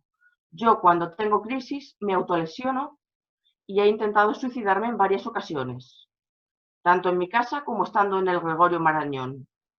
Y en esas ocasiones los auxiliares de enfermería lo que han hecho ha sido insultarme, ridiculizarme y reírse de mí, lo cual ha hecho que mi situación empeorase todavía más. Entonces creo que habría que ser muy cuidadoso a la hora de las contrataciones de todo el personal en general que trata con pacientes tan sensibles, pero especialmente con los auxiliares de enfermería. Creo que no habría que valorar solo su currículum académico, sino también las cualidades humanas, porque yo entiendo que es un trabajo muy difícil tratar con nosotros en determinados momentos y precisamente por eso no todo el mundo es válido. Hay que tener, yo creo, unas ciertas características humanas, es decir, hay que tener empatía, cordialidad, paciencia, humanidad, por lo menos inteligencia emocional. Y yo no lo he encontrado en muchísimos auxiliares con los que he tenido que tratar. Por otra parte, no sé cómo podría solventarse, pero me parece un gravísimo error tener juntos a pacientes de patologías tan diversas, porque yo he tenido que convivir con pacientes con esquizofrenia paranoide, con patologías muy graves, me han agredido, he visto agresiones, he visto sangre y esto me ha puesto en situaciones muy complicadas y me ha agravado mi situación. Entonces yo sé que hay otros hospitales que tienen distintas unidades. Por ejemplo, yo sufro varias patologías. Una de ellas es el trastorno de personalidad. Y sé que hay hospitales que tienen unidades especiales para trastornos de personalidad. Entonces, yo sugiero que haya distintas unidades para distintas patologías y que no estemos todos juntos, porque no se nos puede tratar del mismo modo a todos. Y por último, yo en una ocasión me fugué del Gregorio Marañón, pero fue porque me faltaba el aire, me asfixiaba. Creo que eso se puede solucionar con lo que ha comentado de las unidades abiertas. Y otro gran problema que tengo es que soy fumadora. Los parches realmente apenas sirven para nada. Se lo puedo decir yo y lo he comentado con muchos compañeros pacientes. Y yo lo he pasado realmente mal de los nervios por no poder fumar, porque en muchas ocasiones tardaban semanas en darme permiso para salir a la calle. Entonces, el sentimiento de encierro, de angustia y de asfixia es enorme, enorme, y puede llevarte a un ataque. A mí me llevaba a autolesionarme. Creo que eso lo pueden solucionar las unidades abiertas, espero que sí. Y por último, voy a responder a una de sus preguntas por si le pudiera ayudar. Es la pregunta de si vendrían a visitarnos más los familiares. Yo en mi caso concreto le puedo decir que estoy completamente segura de que sí, porque en todos mis ingresos jamás han venido a visitarme ni mi padre ni mi marido, porque vinieron en una ocasión y el espectáculo que vieron y los pacientes que vieron y cómo se comportaban les resultó tan insoportable de ver y tan deprimente, y el ver que su hija estaba ahí metida, o su esposa, que no pudieron volver a visitarme nunca más. En 5 años no han venido a visitarme ni una sola vez, solo venía mi madre. Entonces, si se encuentran otro tipo de ambiente, creo que vendrán a visitarme. Y supongo que esto le ocurrirá a más pacientes. Y por último, quería preguntarle, porque yo, bueno, estoy dedicando ahora mismo todo mi esfuerzo y todo mi tiempo, porque ya no trabajo, tengo una incapacidad permanente absoluta. Yo antes era ingeniero, pero ya no trabajo. Entonces, bueno, acabo de escribir un libro donde narro mis experiencias en los distintos hospitales psiquiátricos donde he estado, y gracias a eso hablo también de cómo está el sistema de salud mental en la seguridad social, y gracias a eso tengo posibilidad de dar charlas y entrevistas en bastantes medios de comunicación. Y estoy luchando por eliminar el gran estigma social que tenemos los pacientes de salud mental, que veo que está muy concienciado con ello y me congratulo mucho por ello.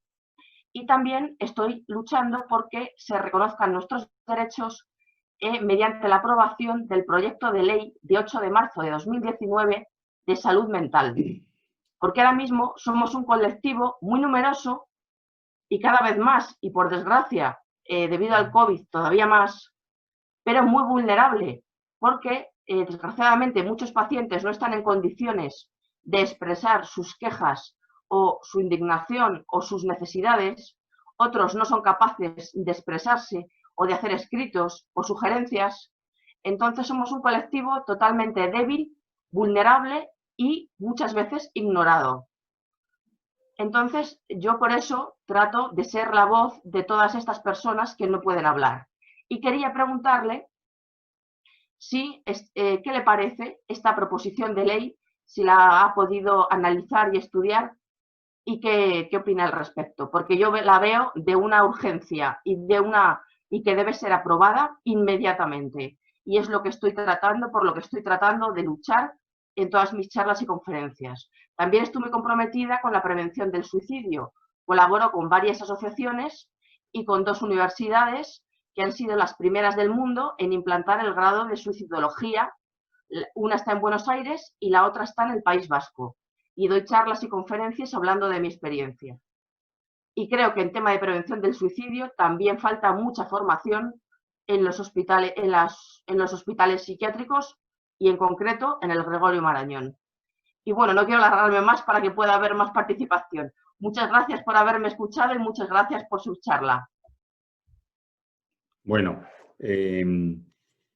lo que voy a hacer es contestar, no voy a contestar dentro de lo que pueda, nada particular para que todo el mundo pueda, digamos, para no perderme en cuestiones particulares y tal, pero creo que Marta ha planteado bastantes cosas interesantes.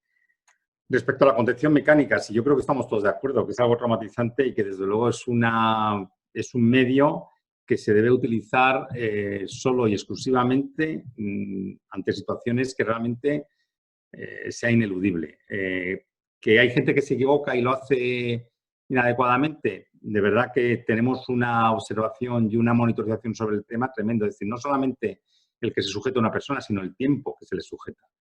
Digo, no voy a entrar en los grados particulares porque tendría que conocerlo y no lo conozco, pero vamos, totalmente de acuerdo que eso tenemos que ir a lo mínimo. Respecto al tema de la atención psicológica. A ver, en una estancia media de 15 días, la asistencia psicológica es algo relativo. Es decir, las intervenciones psicoterapéuticas eficaces tienen una mínima, o sea, por lo menos tiene que tener una duración, incluso, no sé, en alguna psicoterapia. Entonces, el apoyo del psicólogo en la planta lo tenemos ahora, porque no lo teníamos hasta ahora, y lo tenemos igual cuando estuvo Marta no estaba. Lo tenemos para las siguientes cuestiones, que es la evaluaciones, psicodiagnóstico, es decir, gente que necesita una evaluación de la memoria y de la atención. 2, para psicodiagnóstico de pruebas, por ejemplo, de personalidad, etcétera. Y 3, hay veces que hay intervención individual, pues para intentar elaborar lo que es el trauma del ingreso. Y 3, también en grupos que estamos haciendo.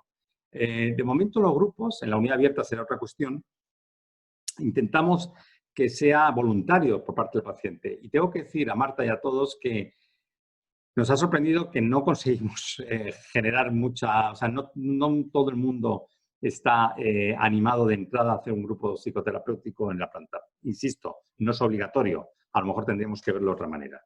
Más cosas.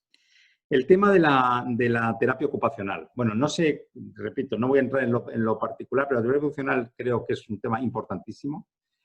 Lo vamos a potenciar. Creo además que tenemos unas terapeutas ocupacionales estupendas. No sé, repito, lo que pasaría en aquel momento.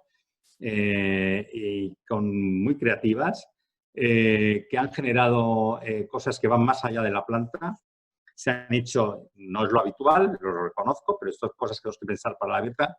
Se han hecho incluso salidas del hospital con objetivos concretos, con visitar algún museo concreto, con un día primavera, pues un tema de visitar el retiro, es decir, con cierto contenido de apertura y de que aproveche el paciente. No todos los pacientes son iguales, evidentemente, y el nivel pues es distinto que tenemos que dar a un paciente según su estado mental. Esto va a ser siempre igual. El tema de la formación de los auxiliares, totalmente de acuerdo, ya lo he dicho. Esto aquí en todo el mundo, no solo en España.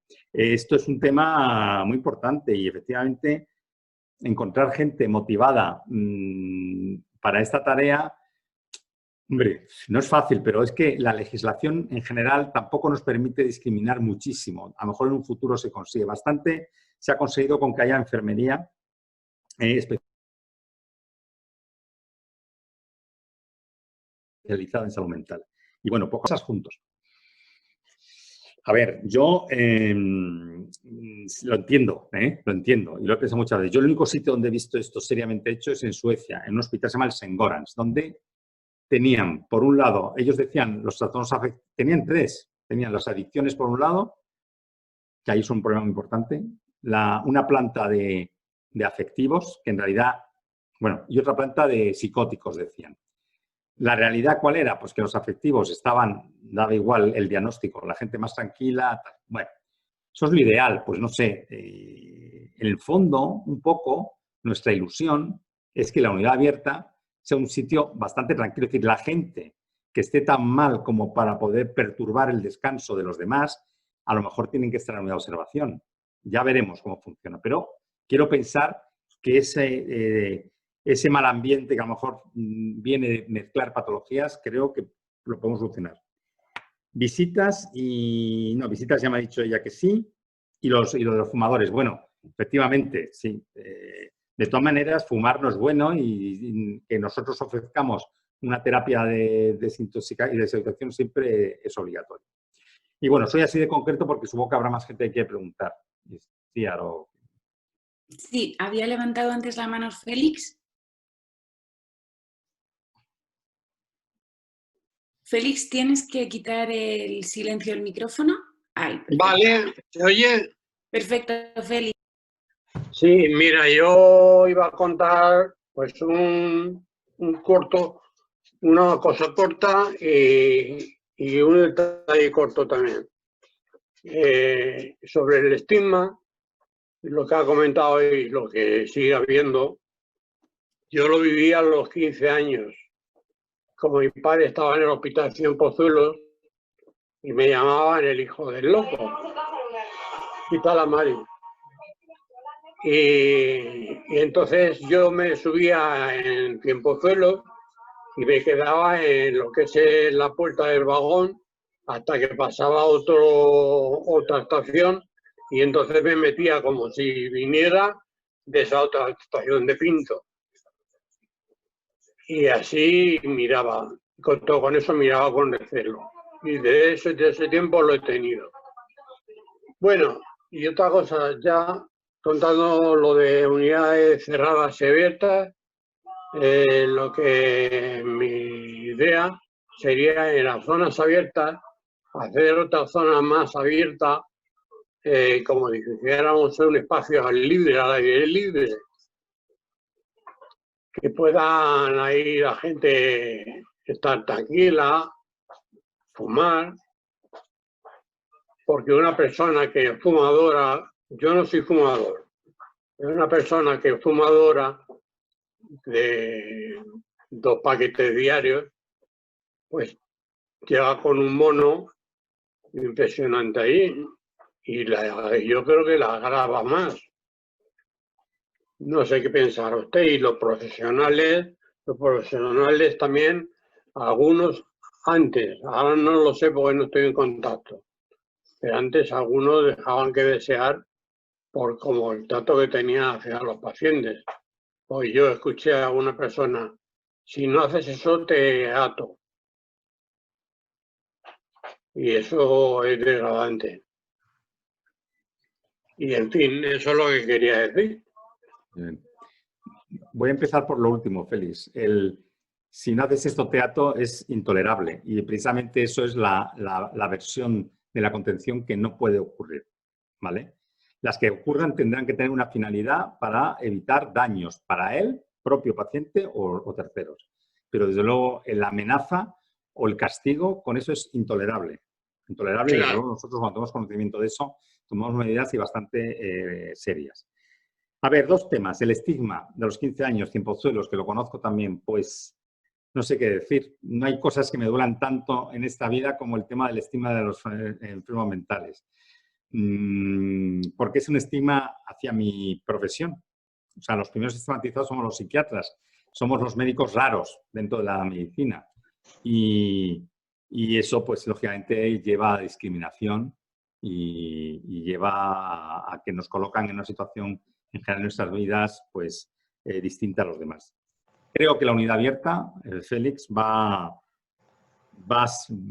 espero, hablaremos dentro de 5 años, ¿no? Que hay que dejar un margen para ver si realmente hay personas que no tienen que esperar una estación, ¿no? Más como tenía que hacer usted para entrar, en este caso no es en Cienpozuelos, sino en el Marañón, ¿no? Y que uno pueda entrar y contarlo con, no voy a decir con orgullo, pero por lo menos con naturalidad. Con naturalidad, exactamente. Y luego, y lo del tema del espacio libre, vamos a ver, sí, estamos viendo que lógicamente gente no tiene por qué irse, ni tienen por qué gustarles todos a la calle Ibiza, que quieren estar más tranquilos. Entonces tenemos un par de espacios que hemos pensado, pero la legislación nos va a impedir en cualquier caso que si son espacios dentro del hospital, pues se pueda fumar. Eso también se lo digo. Fumar dentro del hospital no es una cosa mía, es la ley. Y de hecho nos persiguen a todos con eso. Entonces yo ahí no puedo decirle que vamos, estamos en espacios libres más, digamos, íntimos dentro de... Sí, tenemos un par de sitios donde creemos que el paciente puede estar y no tener, porque a lo mejor no le apetece estar en la bulla de la calle, pero lo de fumar no es dentro del hospital. Bueno, pues lo de fumar lo dejamos, pero que tengan un espacio un poquito más un entorno más agradable. Correcto. Muchas gracias, Félix. ¿Había pedido también la palabra Carlos Mañas? Hola, un placer. Hola. A muchos os conozco, a otros os conozco también. Un saludo a todos y tal. Yo, la respuesta más fresca es la de Félix. Luego la de Marta la comparto, mucho de ello. Yo quería comentarte, señor Ferré, Francisco, yo también tengo una patología psíquica, ¿no? Y he colaborado en el proyecto de humanización. No sé si han visto un vídeo que tiene que ver con la humanización, que se presentó en el Congreso Nacional. Bueno, es igual.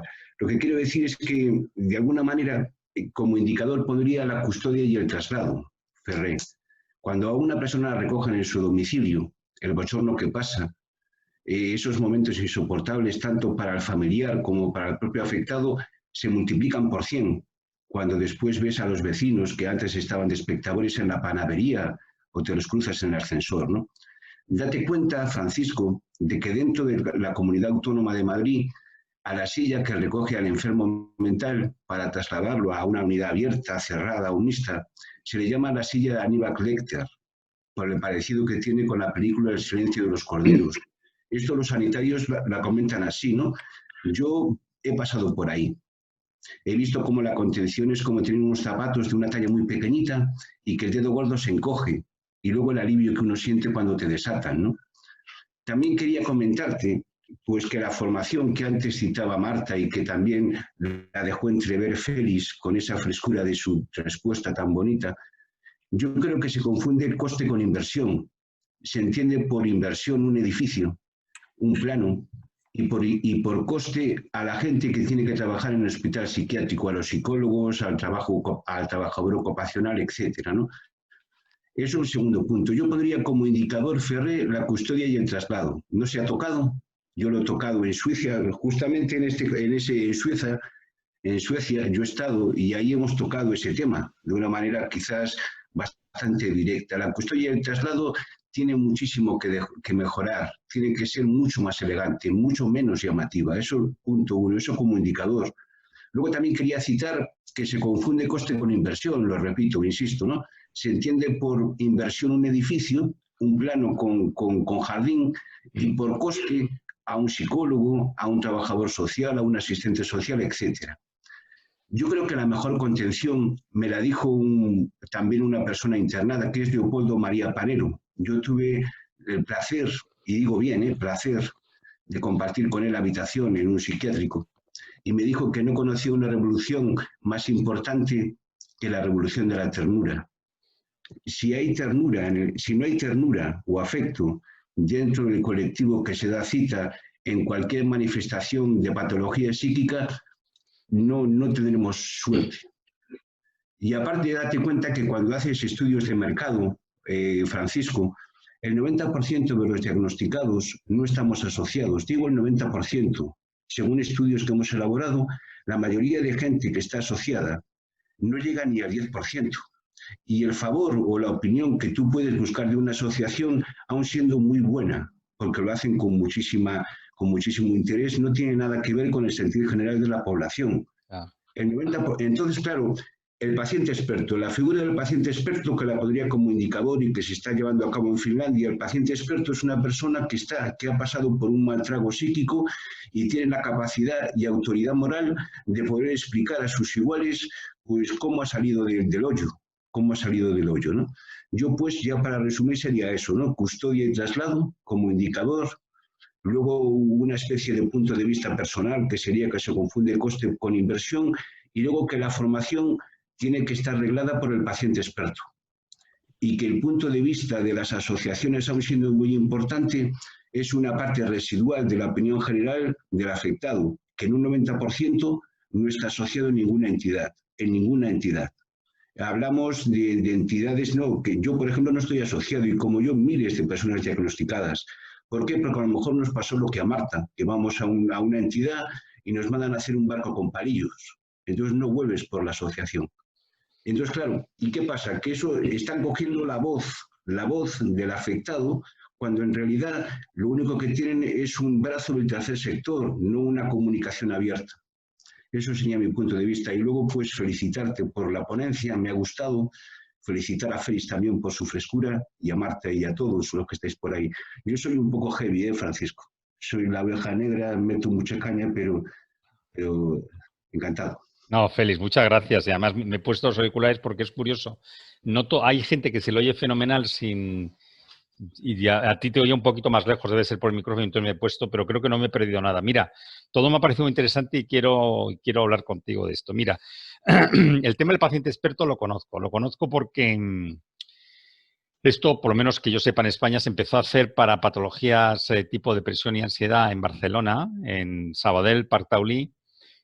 Yo fui durante una época el coordinador de la estrategia de salud mental del ministerio, que por desgracia y motivos políticos no vio la luz, pero una de las cosas que llevábamos era el paciente experto. Y la pregunta que te hago yo a ti, que a mí me encanta eso, el paciente experto, pero te digo, los modelos que yo conozco son de intervención en patología, depresión, ansiedad y en primaria, bueno, en primaria o en centro de salud mental. ¿Cómo podría ayudarnos un paciente experto en temas de hospitalización que genera tanto sufrimiento? ¿Tú crees que cabría la posibilidad de que existiera un paciente experto y que viniera de vez en cuando a tener encuentros con la gente que está hospitalizada o no lo ves? Yo la figura del terapeuta, Francisco, la entiendo que no solamente tiene que estar consagrada a la persona que tenga una carrera como psicólogo. El terapeuta, por ahí sí, ¿no?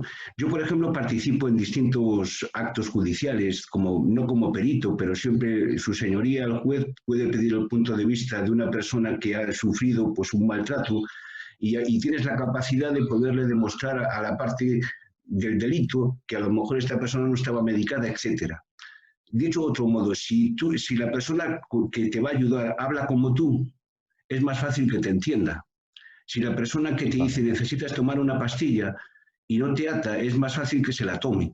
Pero yo lo que veo también, no sé qué opinas, Francisco, que hay una discusión muy grande entre que lo que sería la psiquiatría tiene una discusión entre la biología y el trato social. Y yo creo que si se pudiera juntar las dos cosas, sería fantástico. Pero es que siempre hay una parte tal, ¿no? Contestando a tu pregunta para no enrollarme, yo sería que la figura del paciente experto tiene que ser ajena a las asociaciones, punto uno, y tiene que ser una persona cuya experiencia pueda animar a que el afectado haga las paces con la enfermedad, con la capacidad no de un título universitario, sino que con la capacidad de una experiencia añadida. Un intento de suicidio, pues gente que confunde, antes se nos ha colado un loco, podemos entre comillas, un imbécil, ese no tiene diagnóstico, ¿no? En cambio, los que tenemos diagnóstico, de alguna manera estamos así apartados. Con que se entienda solamente que el paciente experto es una persona que puede arrojar luz y esperanza, yo creo que es válido. Ya no a niveles médicos, que es lo que dices tú, Francisco, es muy, muy complicado. No, yo te digo que si le ves, por ejemplo, viniendo una tarde a la semana a estar con los enfermos hospitalizados, al paciente experto. Y si le pagas, sí, ¿eh? Si le pagas a una persona para que, pues, claro, sí. Sí, vamos a hablar de concepto y luego veremos lo de la inversión y el coste, pero...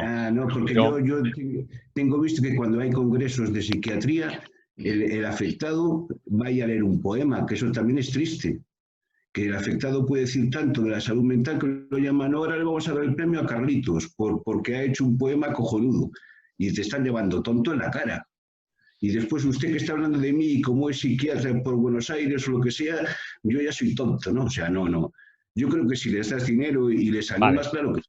Vale, pero entonces, ¿sí crees que podría ser útil, estando hospitalizado, que viniera otra persona que ha pasado por tu trago y te diga, oye, pues esto ya sabéis cómo es, dura poco, tal, cual, no sé?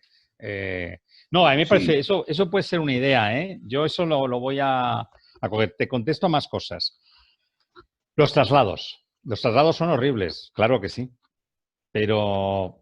Yo creo esto no depende, o sea, esto no es tanto la unidad abierta, sino la psiquiatría en general. Es terrible, horrible. Pero oye, el día que alguien nos diga a la sociedad y a la psiquiatría cómo hacerlo mejor, pues yo creo que todos aplaudiremos. Hay situaciones a veces que son muy difíciles de solucionar. Obligar en general es duro y o sea, totalmente de acuerdo, me espanta la imagen que comentas saliendo, todo el mundo mirando. En fin, lo sé, y creo que en general los psiquiatras lo tenemos muy en cuenta antes de proponer esto. Ten en cuenta, y lo sabes, que a veces, no todas, algunas familias también presionan mucho para que este tipo de acciones se hagan, porque están muy preocupados por el paciente o lo que fuera. más cosas. El tema de las, bueno, coste-inversión, vale, estoy de acuerdo, pero no voy a poder solucionar ese dilema. Asociación, no somos la totalidad, vale, no sois la totalidad, de acuerdo, como todo, pero también te voy a decir una cosa, yo, son muy importantes para nosotros, te lo digo de verdad, dices que a veces te pueden mandar a un sitio y ofrecerte una actividad un poco insulsa. Yo tengo algunos pacientes en alguna, y no voy a decir el nombre para que no, como las marcas, y francamente estoy encantado. O sea, creo que han sido capaces de ocuparse de una parte que es la rehabilitación laboral y estoy encantado. Es decir, creo que cada vez hay gente más preparada, gente con más ilusión en las asociaciones y a lo mejor no representan a todos, pero están ayudando muchísimo, muchísimo. Y de hecho espero ver cómo organizarnos para, bueno, estamos a través de la comisión de usuarios nuestra en contacto con ellas para ver cómo podemos incluso, pues, no sé, ver qué participación pueden tener con nosotros más directa. Totalmente de acuerdo, Francisco. Aparte, a lo mejor sí me he expresado mal, pero lo que quiero decir que el 90%, tenlo en cuenta, el 90% no está asociado. Tú imagínate que la ONCE, el presidente de la ONCE es el padre de un ciego. Eso está pasando en la salud mental. El presidente de la Confederación de Salud Mental no es una persona afectada. Eso dice mucho de la categoría que puede tener una persona para hablar de su... Y las familias son importantes porque ellos padecen la fatiga de la ternura. La fatiga de la ternura. La gente sufre muchísimo. Yo soy afortunado porque tengo mujer e hijos. Y aparte las asociaciones hacen un papel fundamental, pero viven de la subvención. Y entonces, al desaparecer la subvención, desaparece la gente. Pero vamos, yo voy a favor de las asociaciones, claro que sí. Lo que pasa es que también a favor de esa gente, ¿no?, que no tiene un carné, que también tiene mucho que decir, Francisco. Vale, vale. Bueno, pues muchas gracias. ¿Más? Vamos a darle la palabra a Bárbara, que aunque Marta ha vuelto a levantar la mano, como tenemos que cortar a las 7 para intentar que toda la gente que todavía no ha participado pueda hacerlo. Hola, buenas tardes. Disculpad que no abra la cámara porque no estoy presentable, básicamente. Bueno, yo quería preguntar primero cómo va a ser la comunicación a los pacientes, o sea, porque has hablado de que el cambio va a ser difícil para los profesionales de la unidad cerrada a la unidad abierta, pero ¿cómo se va a comunicar a los pacientes? Ya sé que esto es una vía de comunicación, pero ¿cómo se va a comunicar a estos pacientes que ya han estado ingresados en la unidad cerrada la existencia de esta unidad abierta? O sea, ¿se va a dar el caso de que lleguen al Marañón y se encuentren con una unidad abierta, o en la atención, en los centros de salud mental va a haber una campaña de dar a conocer esta unidad y tal? Y luego, por otro lado, lo que te preguntaba sobre las drogas, la existencia de las drogas en la unidad abierta, cómo hacer, yo creo que sería una solución el firmar un acuerdo o un consentimiento en el que el paciente firma o autoriza que no va a disponer de drogas durante su ingreso voluntario, en este caso, en el hospital. Y la tercera cosa que quería comentar es la motivación que te referías de los profesionales, que les falta motivación. Yo creo que se solventaría pues con la voz del paciente, ¿no? Esto que hablabas con Carlos, creo que era. Que al dar voz a los pacientes, los profesionales se sienten más motivados porque ven que hay resultados de su trabajo, o sea, que hay resultados positivos. Entonces, bueno, y eso eran mis comentarios. Espero que se me haya entendido y que muchas gracias. Gracias, Bárbara, gracias. Mira, primer tema que has tocado, ¿no?, que es muy importante, la comunicación. Cuando alguien hace algo, ¿no?, en este caso en salud y en salud mental, hay que darlo a conocer, es cierto. Bien. A ver, te cuento, lo que tenemos previsto es que tenemos un plan hasta de comunicación, pero con esto del COVID hemos tenido que, bueno, lo retomaremos. Tenemos idea de hacer un plan de comunicación, por supuesto, lo primero con los propios médicos que van a ser los que envíen pacientes aquí. De hecho, lo vamos a hacer para todo Madrid. ¿Y por qué para todo Madrid? Pues mira, para todo Madrid, digo centros de salud mental, psiquiatras, psicólogos, enfermeras, porque resulta que el concepto de unidad abierta, en un momento dado, a nosotros el Hospital Gregorio Marañón no solamente se dedica a Moratalaz, Retiro y Vallecas, realmente aquí vienen pacientes de muchos sitios por motivos distintos, pero somos un hospital de mucha referencia y vienen de muchos lugares. Claro. Entonces, cosa que a veces nos pone en aprietos, porque no podemos darle a los que realmente nos corresponden lo que quizá. Pero bueno, a lo que voy. Tenemos que comunicarlo a todo el mundo, porque cuando nos envíen pacientes, a partir de ahora, voy a poner un ejemplo, del Hospital Ramón y Cajal o de La Paz, han de saber muy claramente lo que es una unidad abierta. Y lo que va a suponer eso. Entonces, esa comunicación antes de los pacientes, primero a los médicos que lo van a enviar. Este es un reto. Bueno, claro, lo vamos a intentar y de hecho, sí. Lo que me refería es que si vais en los centros de salud mental va a haber folletos, va a haber una comunicación. Bueno, tomo la idea, igual que el paciente experto, los folletos, pues los carteles. Es una idea, puede ser. Lo que sí que está claro es que el paciente, si viene a la unidad de observación, es como si ingresara ahora, eso no tiene, pero sí que tienen que saber efectivamente que, y yo creo además que eso va a favorecer a que muchos pacientes que a lo mejor no quisieran ingresar en un momento dado, se animen en un momento dado a lo mejor más breve y tal, pero a poder venir. Entonces, la comunicación, muy importante, y luego lo que te decía, vamos a hablar también con la asociación de vecinos que nos rodea. ¿Por qué? Porque hemos tenido conocimiento, bueno, porque se hace en otros sitios. O sea, el Gregorio Marañón es que está metido en pleno centro urbano, ¿vale? Entonces, fíjate, ni siquiera el Hospital de La Paz, que tiene ahí unas torres grandes, está tan metido en lo urbano, ¿no? Somos como el Clínico, a lo mejor, o como la Princesa.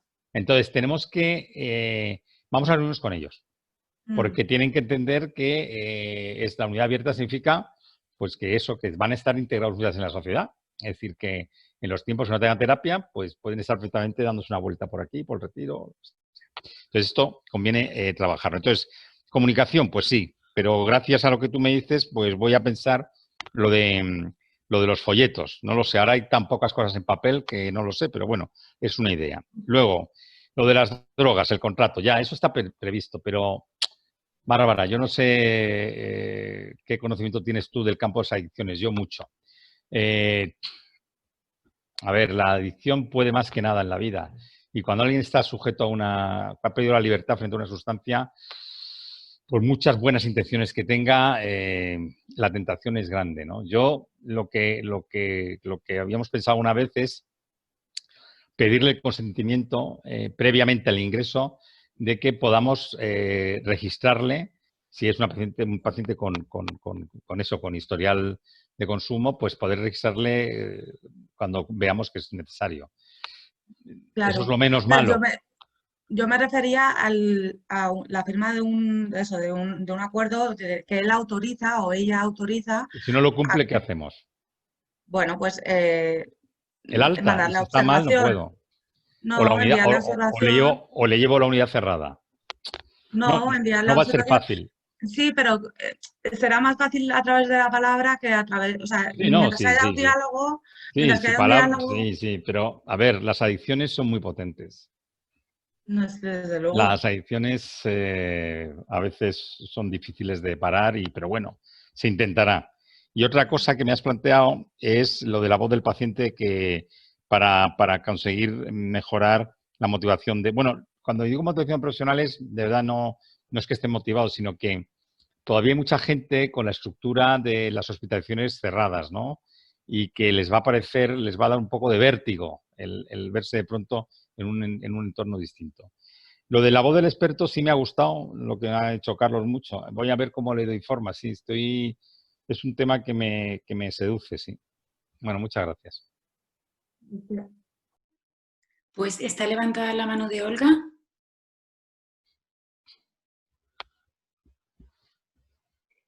Hola, de nuevo. No sé si voy a poder articular los comentarios y alguna pregunta. Para empezar, felicitar felicitar a Marta, porque Marta has escrito este libro que es El muro de cristal. Desde luego da gusto escucharte.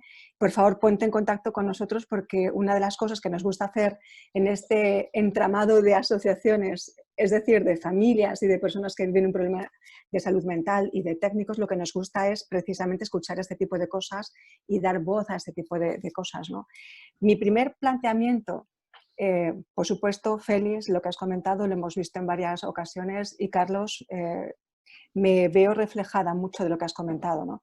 Pero la primera pregunta era para Francisco, porque hablábamos de humanización del hospital, y mi pregunta siempre es, ¿humanizamos el hospital y qué pasa con el entorno? Precisamente lo que tú estás comentando, hay que hacer una campaña de comunicación para explicar que a lo mejor debemos normalizar, visibilizar este tipo de situaciones, ¿no? Lo que son los problemas de salud mental. Con relación a un comentario que ha hecho Marta, también quería preguntar un poco tu punto de vista. Yo como familiar, en este caso como hermana, que sí he tenido la oportunidad de estar en tiempos de visita en las unidades de rehabilitación de larga estancia, lo que yo he observado en ese tiempo es que más que el diagnóstico, lo que marca una diferencia del estado, es el estado de las personas, ¿no?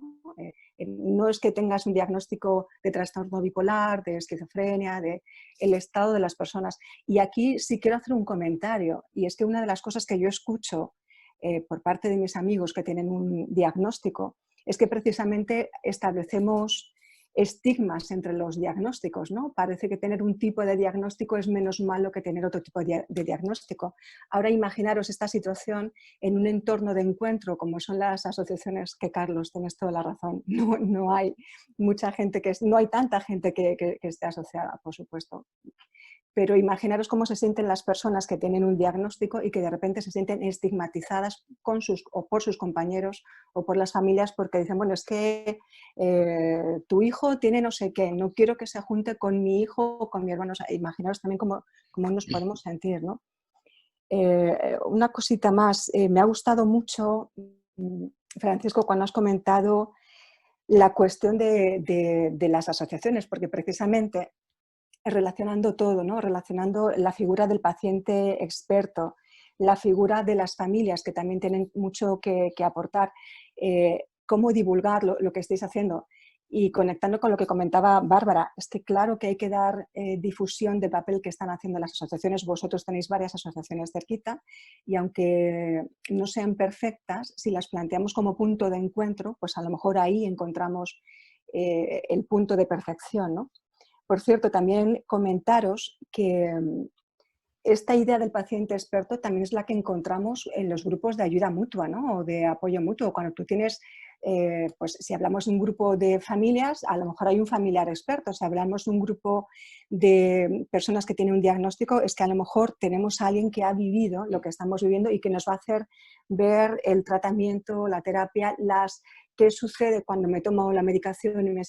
Entonces, eso también se está dando en las asociaciones. Por eso a mí me parece importante esa labor de comunicación que tú estás planteando con las asociaciones.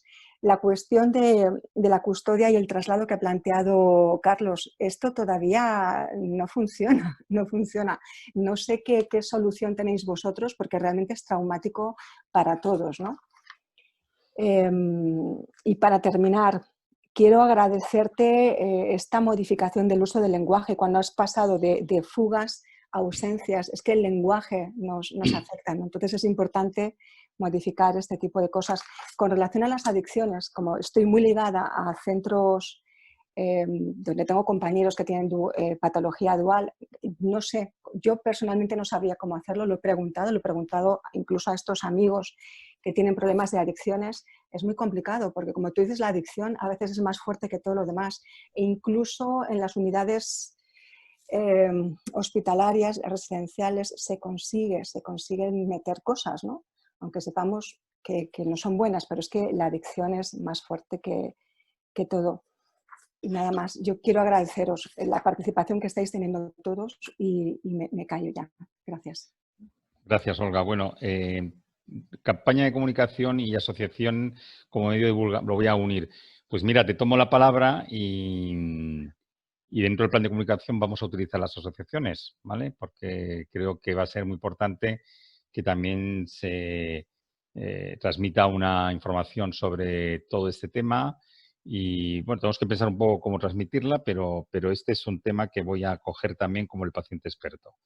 Diagnóstico versus estado, por supuesto. Quizás no lo he dicho muy claro, pero cuando yo hacía referencia a lo de involuntario, voluntario, nuestra idea, por lo menos la de las personas que más hemos pensado en esto, es quitarnos clichés a la hora de tomar decisiones sobre la unidad de observación y unidad abierta.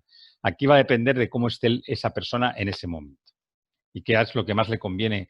O sea, graduación de cuidados. Depende de lo que necesites, estarás en un sitio o en otro. O te darán cuidados en un hospital de día o en una unidad de observación porque en ese momento sea lo mejor para ti y para los demás. Entonces, me da igual el diagnóstico. Me da completamente igual. Pero lo que tiene que condicionar es efectivamente lo que cada paciente con el diagnóstico que sea necesita en ese momento. O sea, que en eso estamos totalmente de acuerdo. Los traslados forzosos no puedo contestar, no tengo ni idea de cómo hacerlo mejor. Me horroriza, pero no tengo, yo por lo menos no tengo ni idea de cómo mejorarlo. Lo siento, no puedo decir otra cosa. ¿Más preguntas? Como tenemos que cortar a las 7, le vamos a dar la palabra a Pedro y yo creo que después de Pedro ya vamos a tener que clausurar. Pedro, no tienes activado el micrófono. No podemos oírte.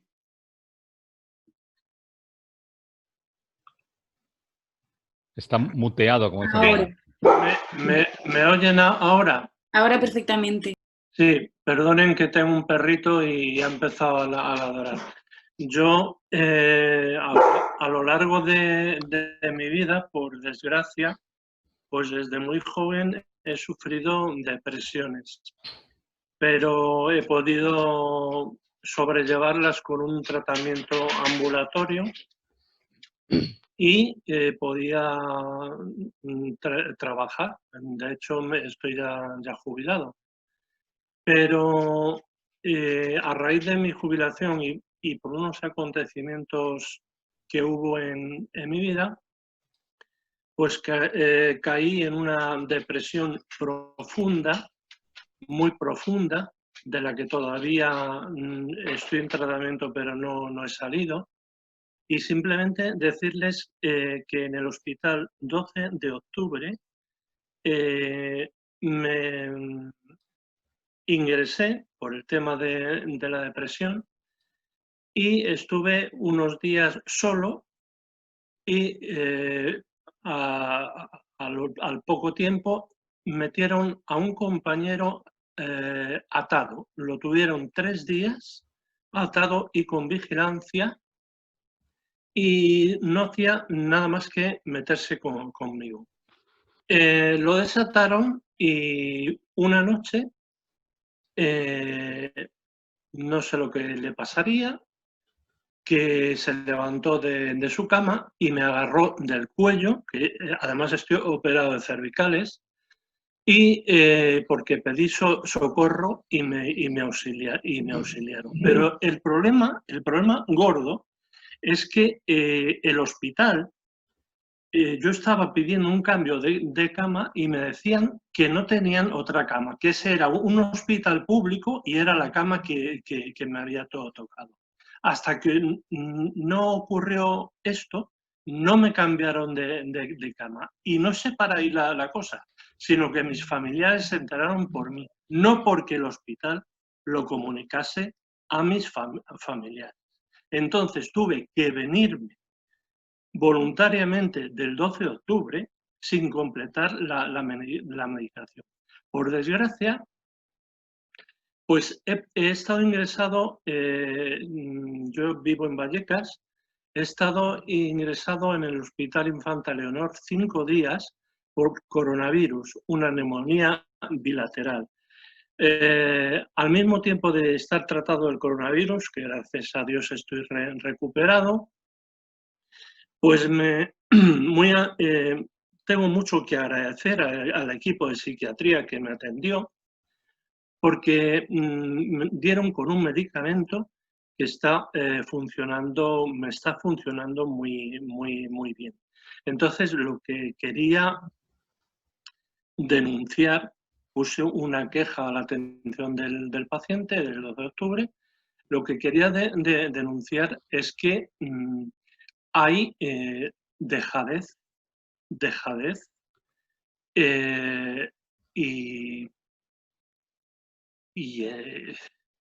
y muchas veces no te hacen caso de lo que estás pidiendo. Y muchas gracias por atenderme, nada más que eso. Muy bien, Pedro, gracias. Vamos a ver. El tema de las camas, las habitaciones compartidas y la atención de los, en este caso, bueno, del personal que, bueno, también es una situación, claro, la hospitalización psiquiátrica conlleva situaciones que estamos comentando hoy, muchas nada agradables. Esta que dice Pedro no es infrecuente. Estar con dos pacientes y que uno de ellos, porque su estado sea distinto, pues reciba pues una situación como esta. Hay un refrán español que dice que pagan justos por pecadores, ¿no? A veces. Y realmente, llevado a lo que yo quiero llevarlo y todo, que es la unidad abierta y unidad cerrada, yo tendría que decir que hay veces que uno está en una unidad cerrada actual de las que hay, 12 de octubre o la que sea, y se da cuenta, por lo menos yo me he dado cuenta, y mucha gente también, que dices, bueno, realmente, ¿cuántos pacientes de aquí podrían estar en otro entorno totalmente abierto y no se están poniendo peor de la tensión que están viviendo por otros que están peor, ¿no? Pues ahí vamos con lo de la unidad abierta y unidad de observación. O sea, nosotros creemos que eso lo vamos a conseguir gracias a la unidad de observación y que los pacientes que tengan más riesgo de todas estas cuestiones, incluido lo que dice Pedro, puedan estar. Dicho esto, las cosas van avanzando. Es decir, hoy día, en el 12 de octubre no lo sé, se está utilizando cada vez más las cámaras en las habitaciones para poder estar pendiente de situaciones como las que vivió Pedro. Y aún así, pues a veces no se llega al 100%. Se intenta, y esto lo veo yo todos los días, se analiza a cada paciente para la conveniencia o no de que haya alguien con él. Nosotros tenemos hoy, con la falta de camas que hace, 4 camas bloqueadas. ¿Por qué? Porque creemos que esa persona que está ahí no debería tener a nadie al lado para que no ocurra algo como lo dice Pedro. Es decir, sí que estamos pendientes, pero a veces no llegamos. Por lo menos yo doy fe de lo que hacemos aquí y de lo que haremos. Entonces, primero, vigilancia, cámaras, lo que haga falta más intensiva, por supuesto. Y segundo, el tema de la unidad más de observación, yo espero que mejore este tipo de ambientes. Luego, esto era las camas individuales. Camas individuales, que hay que saber también a lo que voy con lo que decía Pedro. Yo creo que deberíamos tener camas individuales. Nosotros, nuestra idea, desde luego, en la unidad de observación, que aunque sea 18 camas, creemos que nunca va a estar llena, esa fe tenemos de que no hay tanta gente que nos necesita, vamos a intentar que sean, o sea, no vamos a juntar pacientes hasta que no quede más remedio, vamos a intentar que todos tengan el ámbito más individual posible. Pero bueno, eso es una cuestión quizá como lo que decía Mañas, pues en debate entre el coste y la inversión, ¿no? Si hacemos todo individuales, bueno, hay hospitales que tienen habitación individual en psiquiatría, por ejemplo, el Infanta Leonor, que hacían mención Pedro, y también Puerta de Hierro, que yo sepa. Y bueno, esto es lo que diría yo al respecto. Muchas gracias.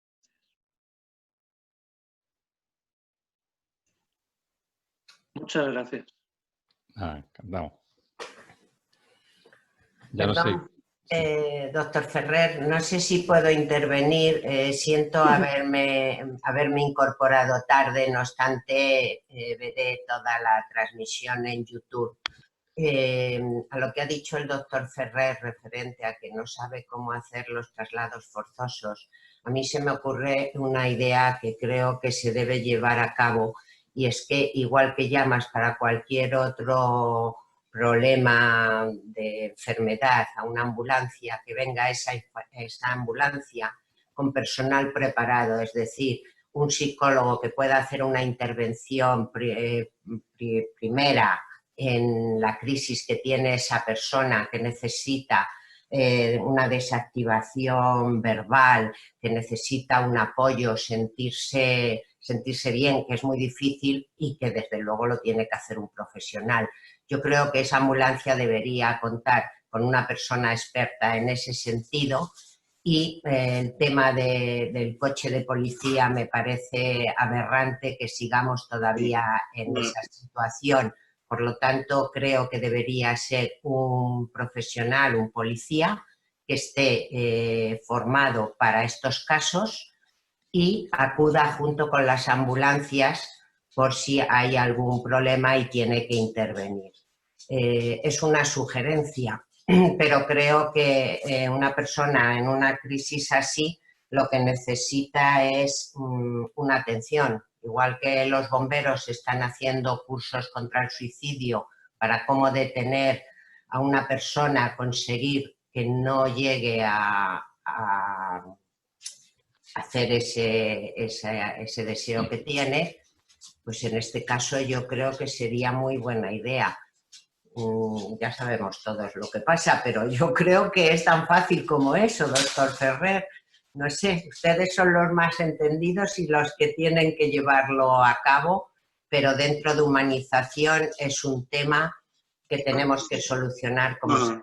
Es muy triste ver el coche de policía en la puerta, en la ambulancia y bueno, y hay casos en los que llega una ambulancia psiquiátrica, que de esas creo que hay una o dos en todo Madrid. No sé si en España, pero en Madrid creo que hay una o dos. Entonces, bueno, pues son ideas que los que estamos metidos en esta vorágine, pues se nos ocurren y no son tan complicadas. Entiendo que la administración, los centros hospitalarios son los más adecuados para hacerlo y no es tan difícil pensar en una solución más llevadera para todos, tanto para el paciente como para las familias.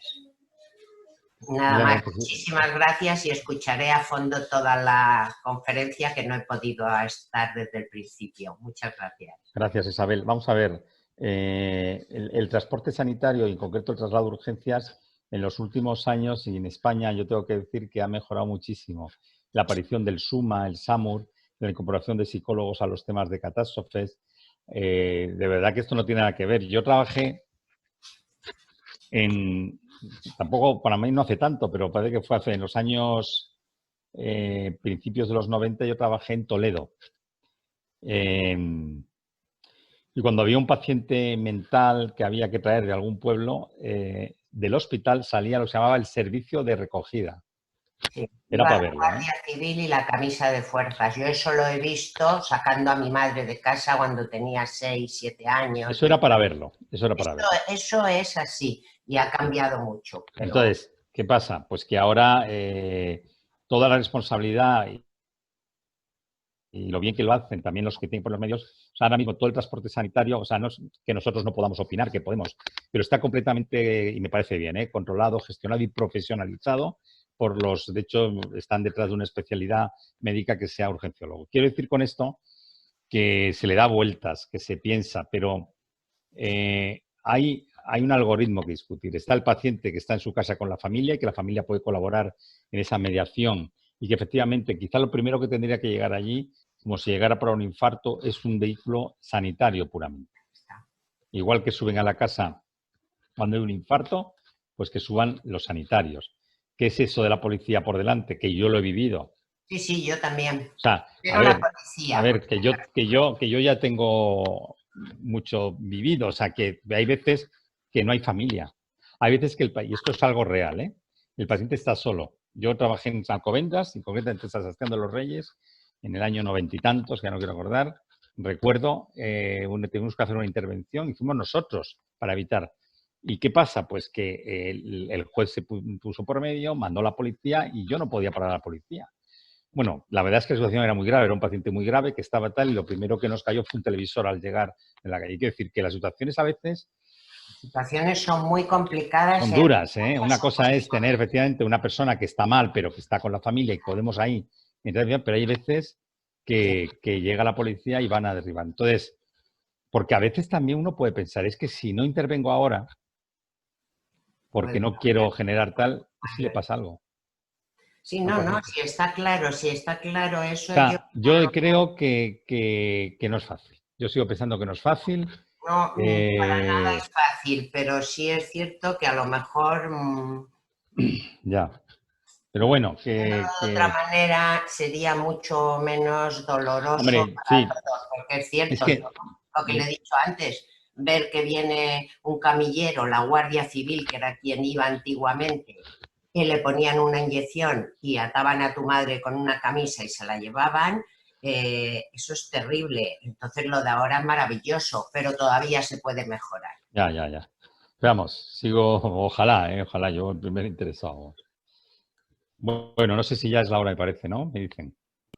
Sí, ya es la hora, son de las 7 pasadas. Bueno, os daréis cuenta de que el tiempo siempre se nos queda corto, realmente esto da para mucho. Lo que es un gusto es escucharos a todos. Personalmente me quedo con la participación de todos vosotros, lo que habéis ido comentando. Por favor, no dejéis de estar en contacto. Sé que algunos tenemos un contacto directo con unos más que otros. Agradecerte tu participación y, bueno, invitaros a estar pendientes del próximo año. Continuamos con nuestro ciclo de jornadas y vamos a centrarnos mucho en activismo en primera persona también. Vamos a retomar una jornada sobre derechos humanos, una jornada que teníamos preparada ya para este año con la Asociación Española de Neuropsiquiatría y Derechos Humanos. En fin, hay mucho que hacer y yo lo único que os puedo comentar a nivel personal es que realmente estoy convencida de que necesitamos escuchar la voz de todos para entender esto que es la salud mental, esta realidad tan compleja, tan poliédrica, tan complicada. Hay una gran evolución, afortunadamente, en la salud mental. Empezamos por escuchar la voz de los profesionales, después pasamos a escuchar la voz de las familias y ahora las personas que tienen un diagnóstico y que viven con ese diagnóstico nos pueden comentar cómo se sienten y cómo mejorar. Esto es una gran ganancia. Tenemos que mantener estas voces. Quiero despediros, daros un fuerte abrazo a todos los que conozco personalmente y a los que no conozco personalmente, daros un fuerte abrazo. Sin vosotros esto no es posible. Lo único que me gustaría insistir es que todos somos necesarios. Empatía, conocimiento de todos, escucharnos con respeto, con cariño, que es importante vernos como punto de encuentro, como familia extendida y que aquí nadie es el enemigo, ni el paciente, ni el profesional, ni la familia. Todos somos necesarios porque todos somos profesionales, todos somos pacientes en algún momento y todos somos familia también en algún momento. Así que un beso muy fuerte y con muchas ganas de aprender de vosotros. Hasta pronto.